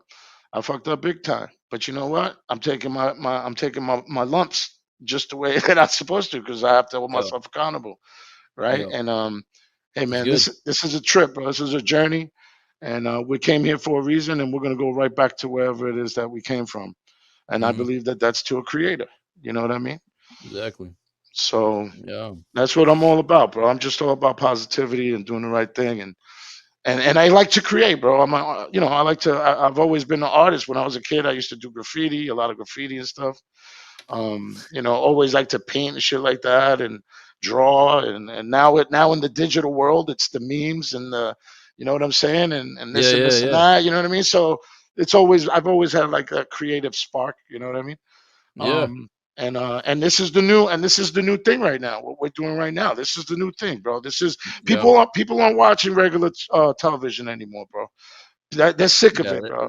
They're sick of CNN and Yeah, Fox News and MSNBC. they, They're not gonna tell the truth. yeah, And I'm bro. not saying that I'm the most intelligent and informative person on the planet, Sure, but at least you're hearing a real person talk and exactly. express his feelings People love unfiltered, that. no agenda. Just People love that, bro. people love realness, man. People Yes, crave realness, and yes, that's why the empire is falling, bro. Because yeah. people they used to thirst for fluff and superficiality, Hmm. but nowadays they just want something real in this world of lies Yes, and sir. hate and greed. They want to feel something real, and that's the new trend, and it's a beautiful trend. It's a trend and a fad that I hope lasts from here on out. You know what I No mean? doubt, no doubt. Well, mine was Mark, aka Pete, of course, and Colonial Outcast. We are definitely real right here. So Yes, sir. Yes, sir. Man, good talking with you again, Pete. And All right, brother. I want to join you one of these days on the TikTok lives. No doubt. Again, I miss my family on that platform. I just haven't let's been able. Let's bully some Zios. Let's do it, bro. Let's get toxic, man. I miss that, bro. I miss that sparring a little bit. Get your blood pumping a little bit, you know. Yeah. So Sometimes in a bad way too. Like when you hear a lot of the shit they say, it's like, fuck, what the fuck? You know, what is this guy saying, man? Like, it's bad until you record it. Then it's great because then you can just post it and people are like, oh, look what we're dealing with. Yeah, man. All right, brother. Hey, well, take care of yourself, man. Peace and blessings to you and yours, bro. You too, man. You too. Salam alaikum, bro. All right. Wa alaikum salam, brother. Peace. All right. Be easy.